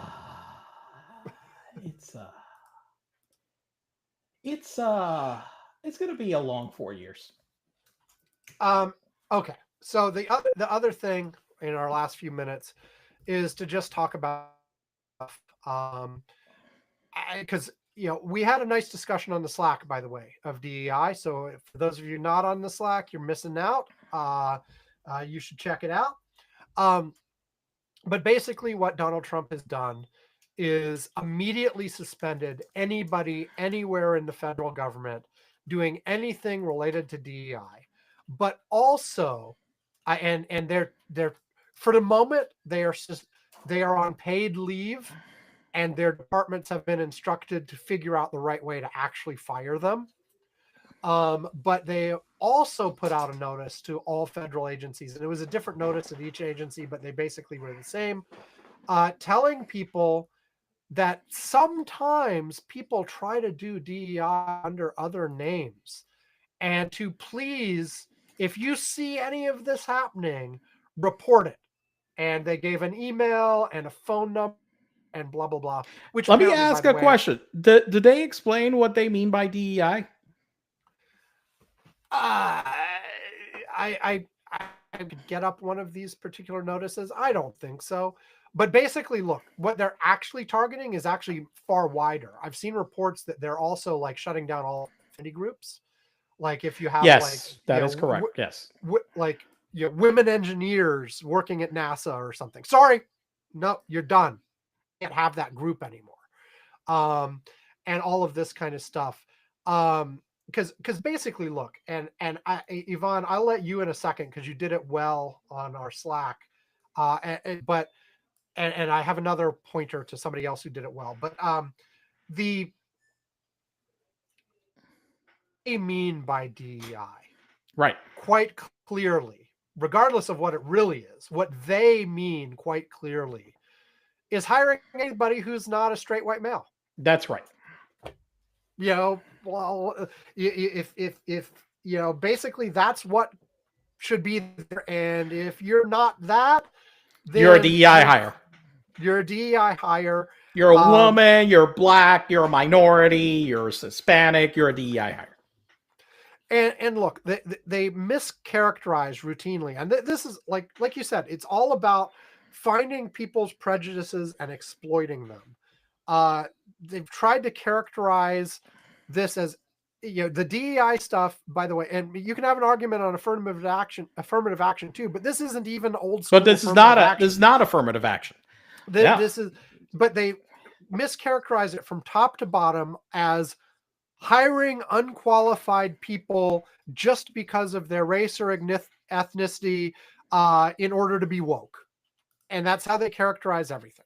And it isn't. I mean, the main thrust of diversity, equity, and inclusion, as it's clearly spelled out, is to root out one of the biggest problems that happens in hiring processes, which is that qualified candidates that are of groups outside of, say you're a white manager. And so you get like a whole bunch of you wind up hiring amongst your friends, and maybe all the people that are only I'll give a more different example. I'll bring an example to myself. I'm a white Hispanic. Okay. All right. I went to business school. Okay. The number of women that were in business school was very small. Okay. So what are the things that would happen? And almost all the people I knew exclusively for those jobs were men. Okay. The thing about it is, okay, when you're going to go do an interview process, is to make sure you're not just interviewing your fucking white male friends. It's to go and say, hey, let's make sure that we source a diverse candidate pool of people So you're not just looking at your old boy network, and you interview across the board all sorts of, a good subset to make sure that you are in being inclusive of who you're being hiring to make the final selection. And one of the things that I did in especially, I will actually more relevant in tech sales, I will say, which this was the one that was more important, is that by doing that, because so many of the people historically, tech sales extremely male dominated. Okay, very much. So we sourced a whole bunch of female candidates. Okay, and we wound up picking up a whole bunch of female candidates because when we sourced those female candidates, we found, holy shit, these are some very qualified women that probably, if we didn't spend the time looking for them, we wouldn't have hired. Okay. And by the way, they turned out to be the best fucking salespeople consistently. And if it wasn't that we went and like made that pool purposely, bigger, to give them a chance to interview for the job, then you wouldn't have done it. Because, man, I remember one thing that kept happening, especially recruiters and HR suck. Okay? At almost every company. They're terrible. The new systems that they have for applicant tracking or whatever. Look, man, I honestly, me as a manager, got so frustrated because what I got through them was shit. I got such a stream of like limited pool of bad applicants, not qualified. And I'm just like, don't have the qualifications. And I saw how so many managers would get frustrated because they would post a job. They're like, okay, they're doing their job. Most managers, by the way, hate doing the hiring process. My experience, 90% of the people, they got an open job, stays open a long time. They're like, oh my God, I got to interview people. I got to do this. I got to whatever. I don't have the time for this horseshit. So I will wind up getting like a couple of bullshit candidates. And I'm like, okay, look, give me the whole fucking stack of resumes. I want to see who the fuck is being filtered by this stupid system. Okay. And all of a sudden I kept seeing a lot of more qualified people. The stupid system kept rejecting. And I'm just like, what the fuck? So no, I'd start putting, okay, let's put together a pool of people. Look, you got these people, and all of a sudden you wind up with a diverse pool of people. You wind up interviewing, and all of a sudden you're like, holy shit, look at these people. It's stupid systems left out. The recruiters kept bringing me shit when inside those resumes, there was a stack of very qualified people, diverse people. And you had a pool to choose.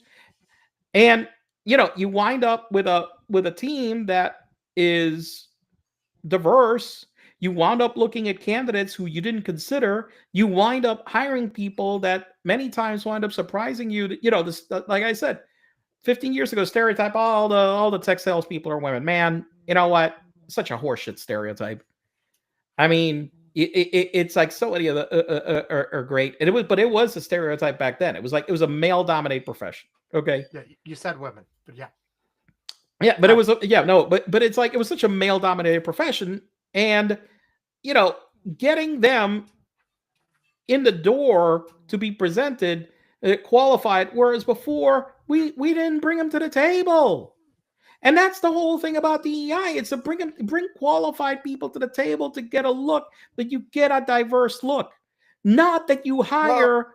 Not that, because they're thinking more about affirmative action in the old way, where they're in some places where they were we have to have quotas, and that's not what this is doing. But they frame it as that, and it's more than that too. It's not just hiring; it's also post-hire, making sure the environment isn't exclusionary, making sure that people understand. Once you get them in the door, exactly, that you're not, totally. 100%. That people have so many different needs. They come from so many different backgrounds. Make sure that you're respectful of all of those things. It's so important. And I know that I remember when I was like younger, coming into a career.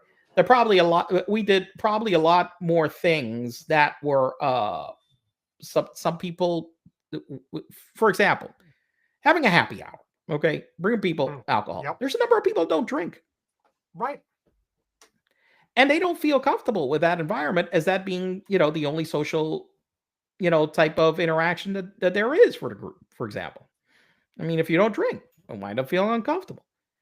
And so, making sure that you bring people together to do something that isn't the only social event that the events that the company's having aren't just alcohol, booze fests, is important, for example. Right. And it's something that 20 plus years ago we didn't give a shit about.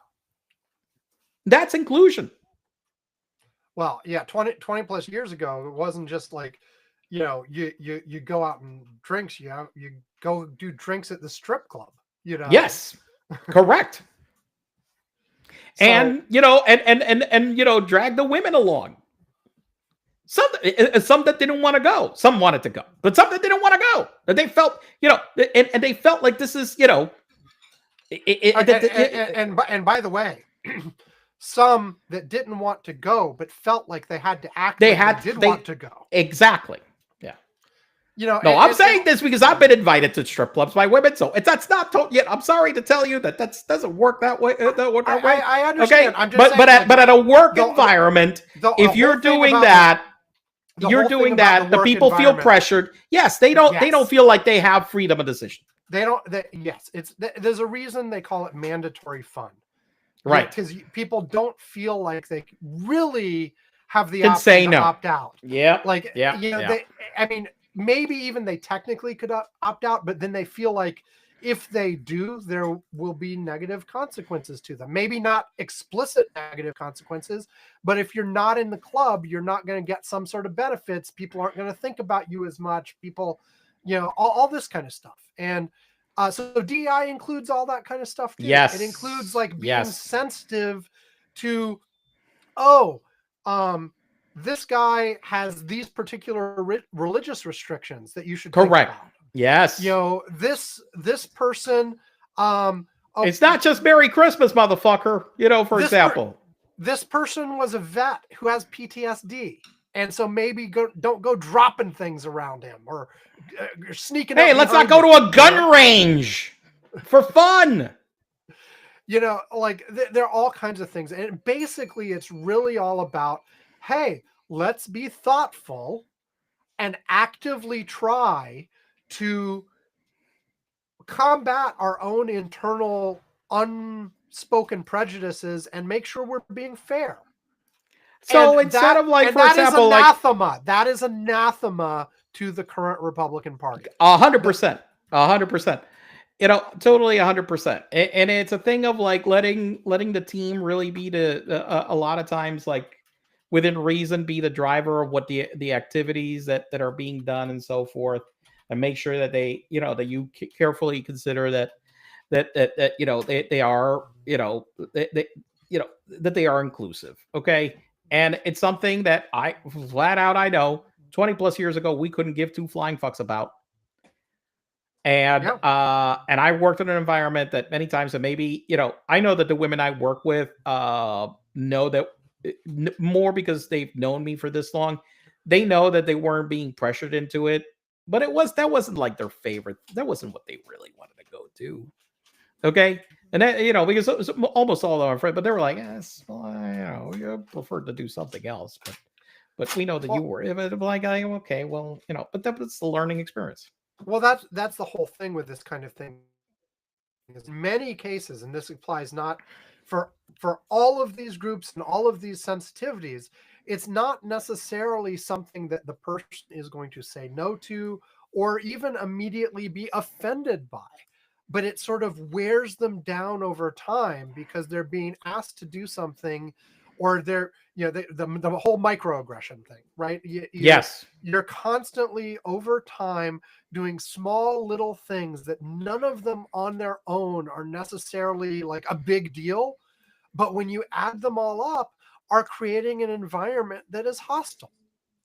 Yes. And the one thing is that thankfully we didn't have, I the only reason I know is because most of these people that I work with like early in my career are friends to this day that I know, at least, thank God, we didn't have an environment of microaggressions, but we did things that for the people that weren't, knew us very well, they just weren't inclusive.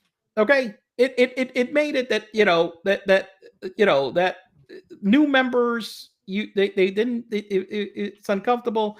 So, but you learn, you evolve, and those are the things that you learn now. And that's the whole, but that's the whole point about the DEI, is to teach about this stuff. It's not about hiring some unqualified minority. Has nothing to do with it. Had nothing to do with it. And this, but the GOP has weaponized it into hiring unqualified minorities.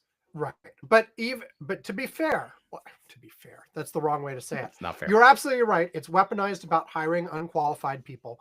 But also, if it was just what we just said about like being sensitive to other people's needs and concerns, that's weak woke bullshit, right? Yes, that's weak woke bullshit. Yes. And so the other thing to point out is, over and over again, people have found out, when they've really looked into this, that when you are inclusive and when you get a wider variety of people, sorry, tangent, I have another thing that people do all the time is talk about, like, this candidate is a diverse candidate and stuff like that. Drives me absolutely nuts. Is a diverse candidate. It's like, it's not a diverse candidate. They're candidate pools that you make that are diverse. It's not a diverse. Yes, yeah, because people have effectively, that is changing the word diverse into meaning minority that's getting some privilege. Exactly. Which is not the point of diversity.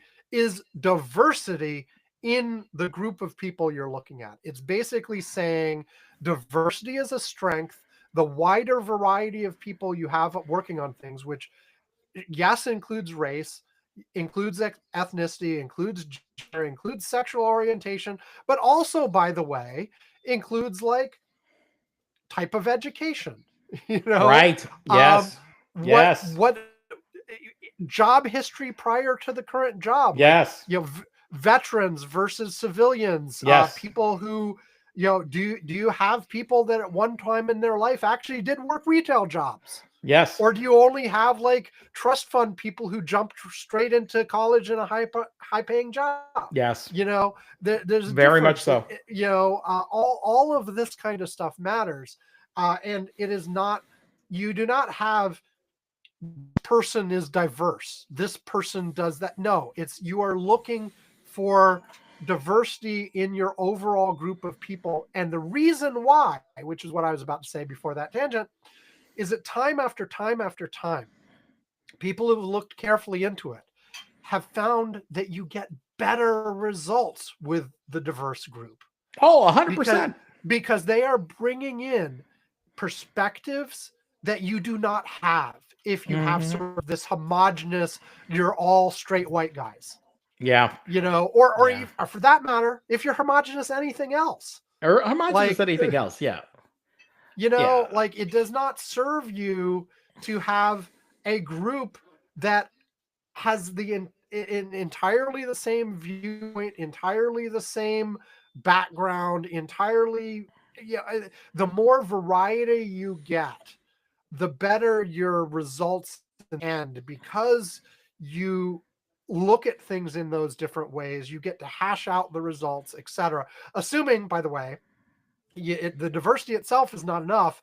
You also have to have a environment that is trusting enough that all of those people actually get a say and can express themselves, and you can actually have those. Well, I think that's the most important. I think if you have the diversity, but then you have a top-down, like what we were saying with, just obey orders mentality, right? Then none of that helps at all. And well, that part is the crucial part of that, is to have the environment that really fosters that open communication amongst people, and that is a good working environment. Okay. And so I have had the great fortune of, for the most part, working in pretty diverse environments, for most of my career. And many times I think, especially when I started working, um, you know, I think especially that diversity uh opened my eyes about when I was younger about some uh preconceptions that I had that were misplaced about who knows what or whatever. And it very quickly, when you have a group like that that is good, it dissolves that so quickly that it makes it that you work so much better. And Yeah. I think that that is the huge value of that, in terms of um, getting people get over like some pre-held stereotype that they have about a group of people. I'll give you a great example of one. I I remember forgot you heard earlier. it. I forgot when I was listing things earlier. Country of origin, language. There's so many different things you can. Yeah, I remember. Look, one of the best examples, and you heard this is something that got thrown around so much when I was younger. You The mentioned lazy this before, I Mexicans, think. the lazy Ah, okay. Mexicans, lazy Mexicans. Mexicans are so fucking lazy. You heard. I don't growing up. I'm sure you heard talk about how the Mexicans are so lazy, right? Speedy And, Gonzalez. yeah, yeah. So I mean, I'd heard about this. I never worked with Mexicans, but it's something that gets told in your head. So you think I think first time I'm going to go to a business trip to Mexico City, I'm expecting people, knock off work early. You're not going to be that hardcore, whatever, whatnot.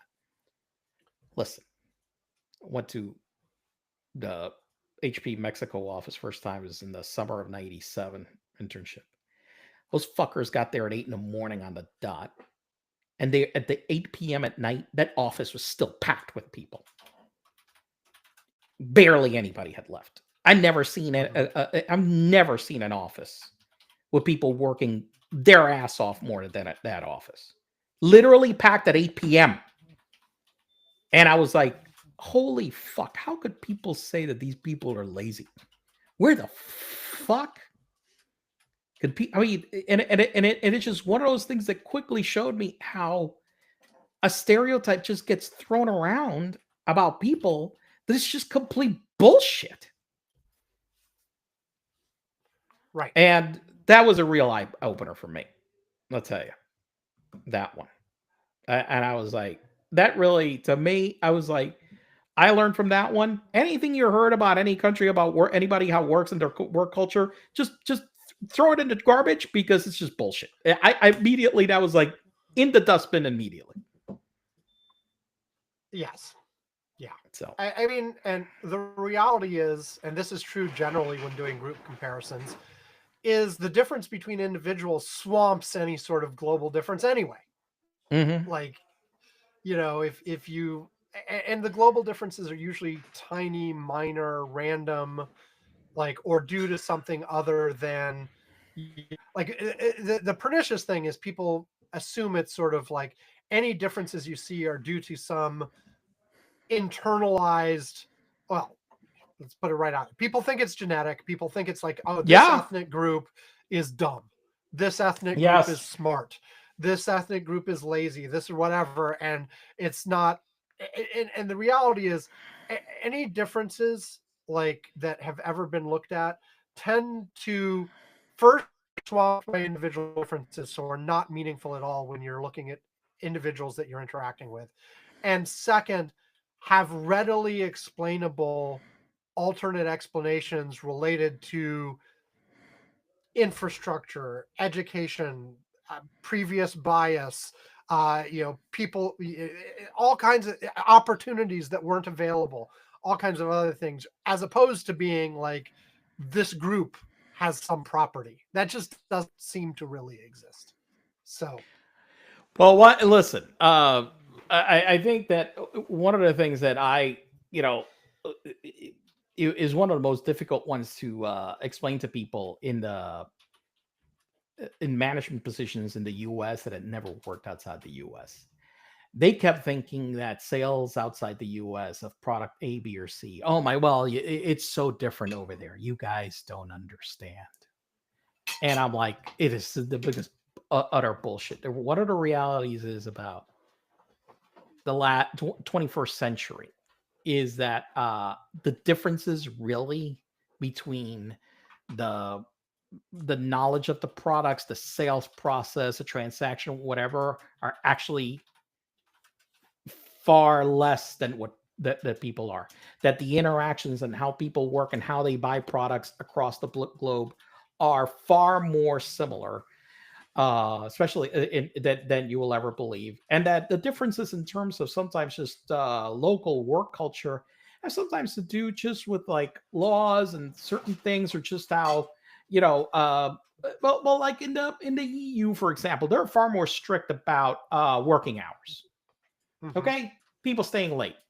In the Netherlands, if you stayed late, they actually would put a monitor on you, because they for health and wellness, to make sure that they put this very cumbersome one in the early 20s in order to make sure that you were okay at your desk, that nothing happened. Okay, all right, because they just didn't want you to stay working late. The work day's done. Go rest. But if you did, well, then we've got some cumbersome monitor to make sure that you didn't We're die gonna at check the on desk. you.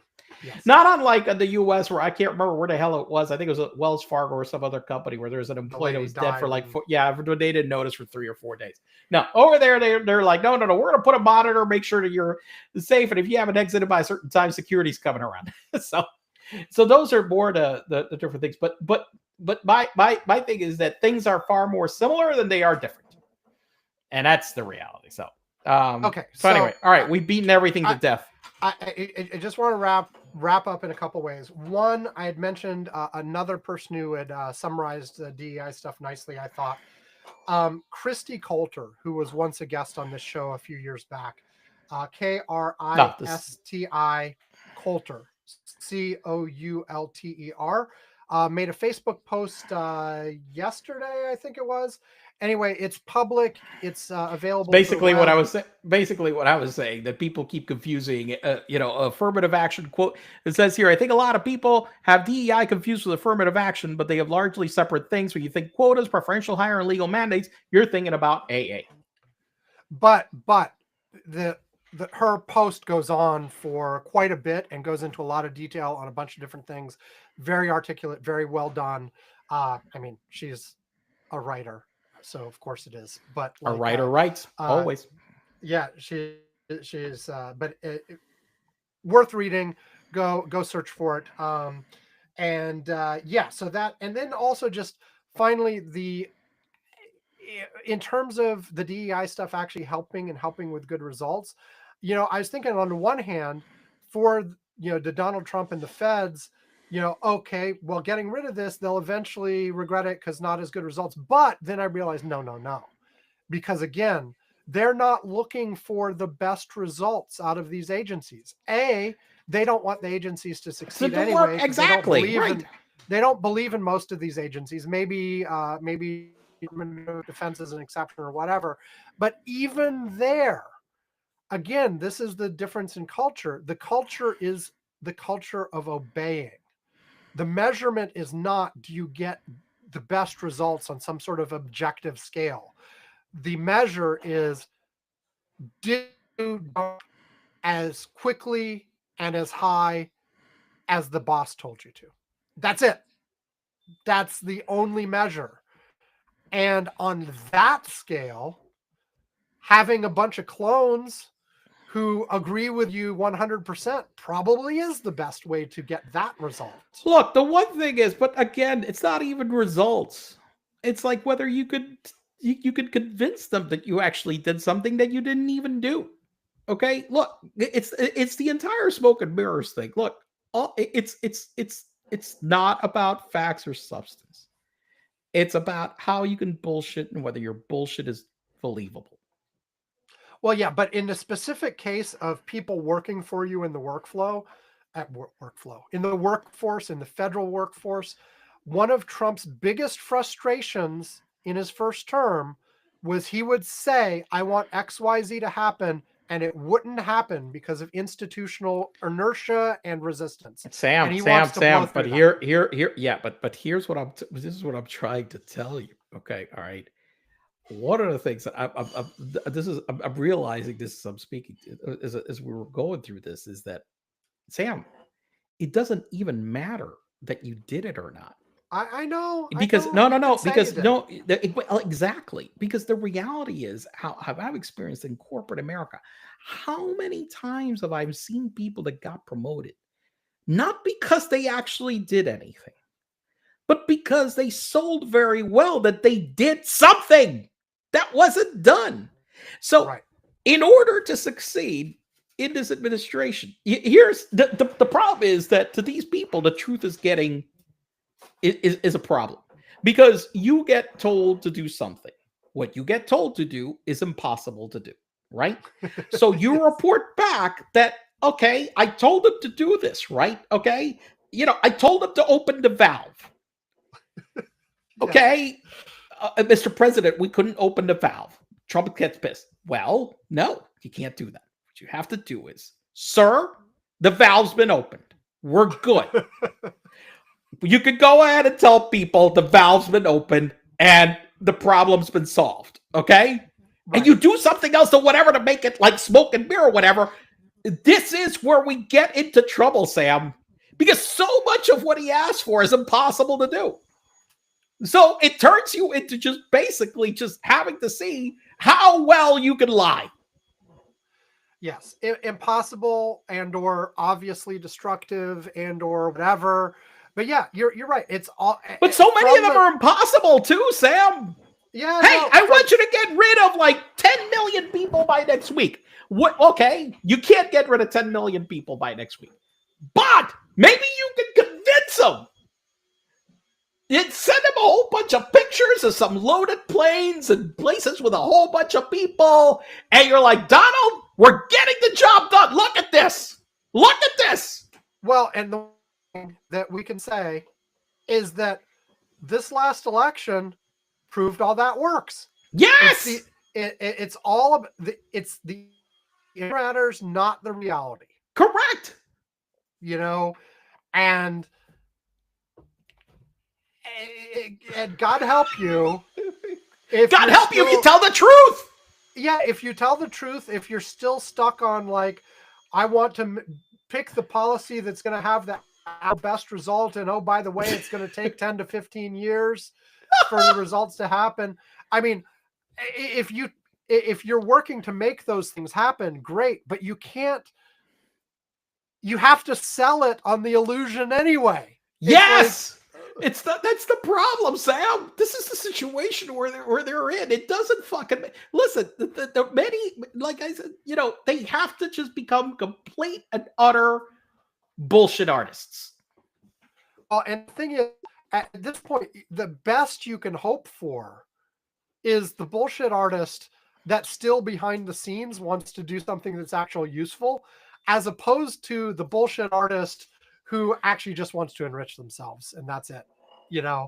I don't know. I feel like there's still some folks on the Democratic side of things who are trying to be honest and do the right thing, but I worry that it doesn't work. Well, I do think. Look, we need to wrap up at some point. This is getting a long. But what I had said on Slack this week is that you need to listen. The change has to be a change of mentality towards, like I said earlier about scorched earth. You need to go listen. You need to pull the Roosevelt, Franklin D. Roosevelt plan. Which, what the thing about that Roosevelt did that was very effective was that he was constantly battling Congress.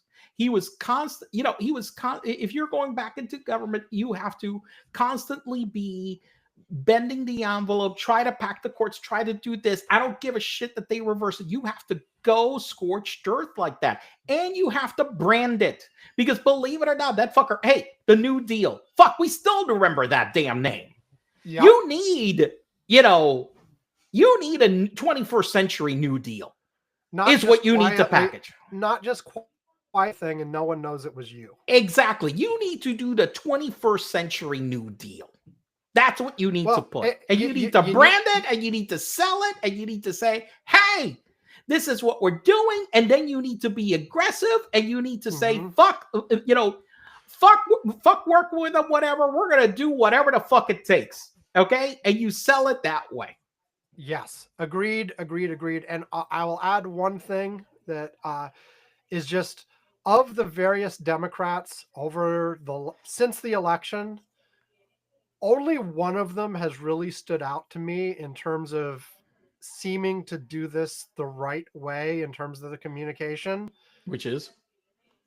AOC. That's exactly. I was going to say exactly. It's the only one. Like, she's the only one that like- gets it. Motherfucker, she's the only one that gets it. Son of a fucking bitch. She's the only one that gets it. Yeah, I mean, like they're all of the. I mean, look at Hakeem Jeffries and like his speeches and stuff, and I'm like, oh, come on. No, she's the only one Really? that gets it. She's the only one that gets it. And like, you know, Yvonne and I both, when she first came on the scene, was like, oh, she's naive. She's not doing this the right way. She's causing more problems than she's worth. She has matured so fucking much. And right now she runs circles around all of them. Else. All of them.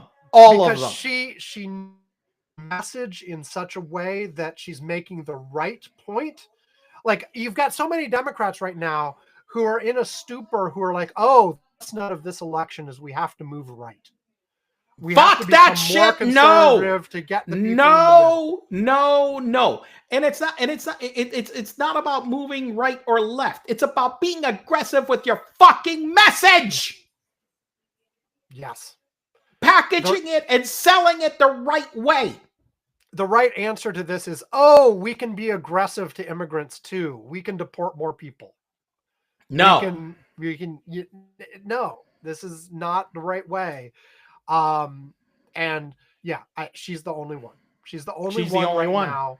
She's the only one. She's the only fucking one. Everybody else is failing the test. And they're not taking advantage of that either. Like they're threatened by her, and so it's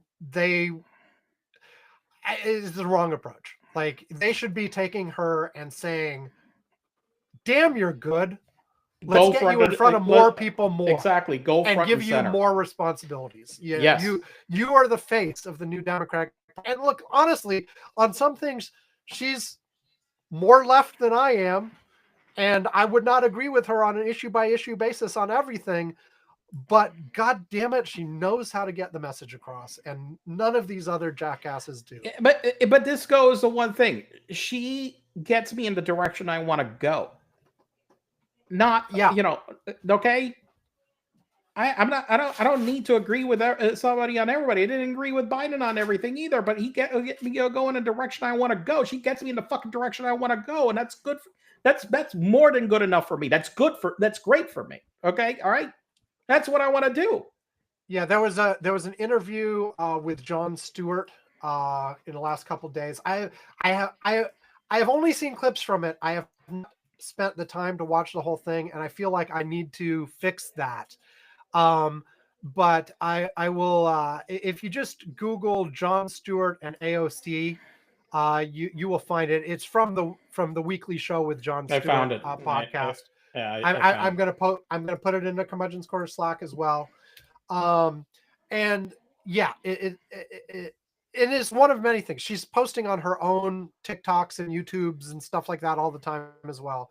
She's just good. Pay attention. She is a rising star. If the Democrats don't fuck it up and intentionally screw her, I don't know which direction she'll go. But listen, we need to stand. We need to more forcefully. More of us need to stand behind her and support her to go there. That's what we need to do. We need to stand up and we need to fucking say this is the direction that we need to go. Stop with the fucking bullshit. Period. Yeah. So yeah, like I've said before, like either House leadership moving to the Senate or even moving to the executive side and running for president. I don't know what she's going to do, but the Democrats make a mistake in not using her for everything they can. So, yeah. All right. Okay. We're done. Go to curmudgeons-corner.com. You can find our archives. You can find all the ways to contact us. You can find a link to our Patreon. I talked a lot about Patreon earlier in the day, so I won't repeat it all, but go there to give us money, and at various levels we'll send you stuff, and at $2 a month or more, or if you just ask, we will invite you to the Curmudgeon's Corner Slack, where earlier I mentioned Nick was getting his invite. He is now actually on the Slack. He has joined while we've been recording here, and is on there now. So come in and you should join us too. Ask. The more the merrier. It's a lot of fun in there. Yvonne and I and a bunch of our listeners are chatting throughout the week, sharing links, all that sort of stuff. Yvonne, do you have one to highlight for today that we have not talked about? Oh, fuck me. Well,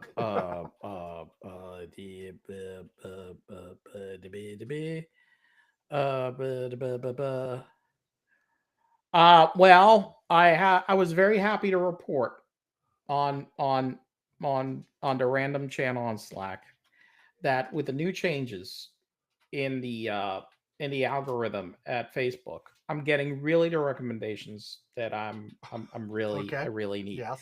And so all of a sudden I'm scrolling through and I get this recommendation that says a title, Your Relations. Ukrainian women know how to take care of men. And some picture of some attractive blonde girl. MyFamilyRations.com for men 50 plus, Ukrainian women, and a little fire logo on the side. So Zuck is getting, this is straightening, definitely has the house straight in order. Indeed. By the Blue Sky, by the way. Yeah. I'm not going to talk about this topic in whole, but I had put on the list a couple of weeks ago of their follow problem. I have been inundated in Blue Sky, and apparently a whole bunch of other people have too. Sex bots. Yes, sex bots following random accounts with I was getting hundreds of these damn things. I'm not that popular. and look, well, see, the thing was, on all of my socials lately, I'd had a policy that if someone followed me that had more followers than I did, I would follow them back. Just sight unseen, I would follow them back. So you basically filled your feed with porn. Well, no, my feed, my feed is all they weren't actually posting, so they weren't showing up in my feed. They would try to DM me and be like, "Hello." Oh, okay, so you were being DM'd. Oh, so no, exactly. So you're being flooded with poor DMs. Okay, great. And so I eventually gave up my strategy, which had worked on other socials just fine. And I unfollowed everybody I followed like that. And I'm like, fuck it. I'm not following anybody again, for that, because they followed me. I'll go back to my other strategy of only following people who I see a post from them that seems interesting. And that's it. I don't have a lot of followers. Here's the interesting thing. Blue Sky says I have 31 followers. Follow that. Can't pronounce. Followers. But for some reason, when I look at the list, I only see 1, 2, 3, 4, 5, 6, 7, 8, 9, 10, 11 on the list, even though it says I have 31 followers. I don't know what the hell that means. Out of those, one seems to be selling gold. Oh, good. Good. You need that. Yeah, I know. Pete, I'm gonna have him connect with you so you can buy some gold. Another one that says lovely and caring, but I actually, that one doesn't seem like that one doesn't seem like porn. But this one here, D Rose, looking for a man who is emotionally mature, ready for a real relationship, and values deep conversations. Someone who's comfortable being himself, who knows how to laugh at life, and isn't afraid to take chances when it comes to love. I mean, that sounds. And let me see. And that's you, right? Yeah, absolutely. And I'm seeing her pictures, and whoa, okay, all right. Let me not go into the pictures. Right now. Okay. Okay. Let me see. Sarah Morgan follows me. I see the picture. Looks provocative. But Maybe she's just a person. I don't know. She doesn't have Oh to yeah, say yeah, anything. I'm sure. I mean, possible. I don't know. I mean, but those are the only ones that really like stood out to me that are like that. The rest are, look like normal things. But the one thing I don't understand, why the hell does say I got 31 followers, but my list only shows 11? What are the other 20? Can you follow anonymously? Counting is hard for computers. It's one of the things Well, that is a quite problem. mastered yet. They haven't quite mastered yet. That's why we're working on AI. Now, Exactly. once we got the AI, then we'll be able to count. That's right. So yeah. Okay. All right. Okay, we are done. Thanks everybody for joining us for yet another Curmudgeon's Corner. Tell your friends, all that kind of stuff. And stay safe. Have a good week. We'll see you next time. Goodbye. Bye.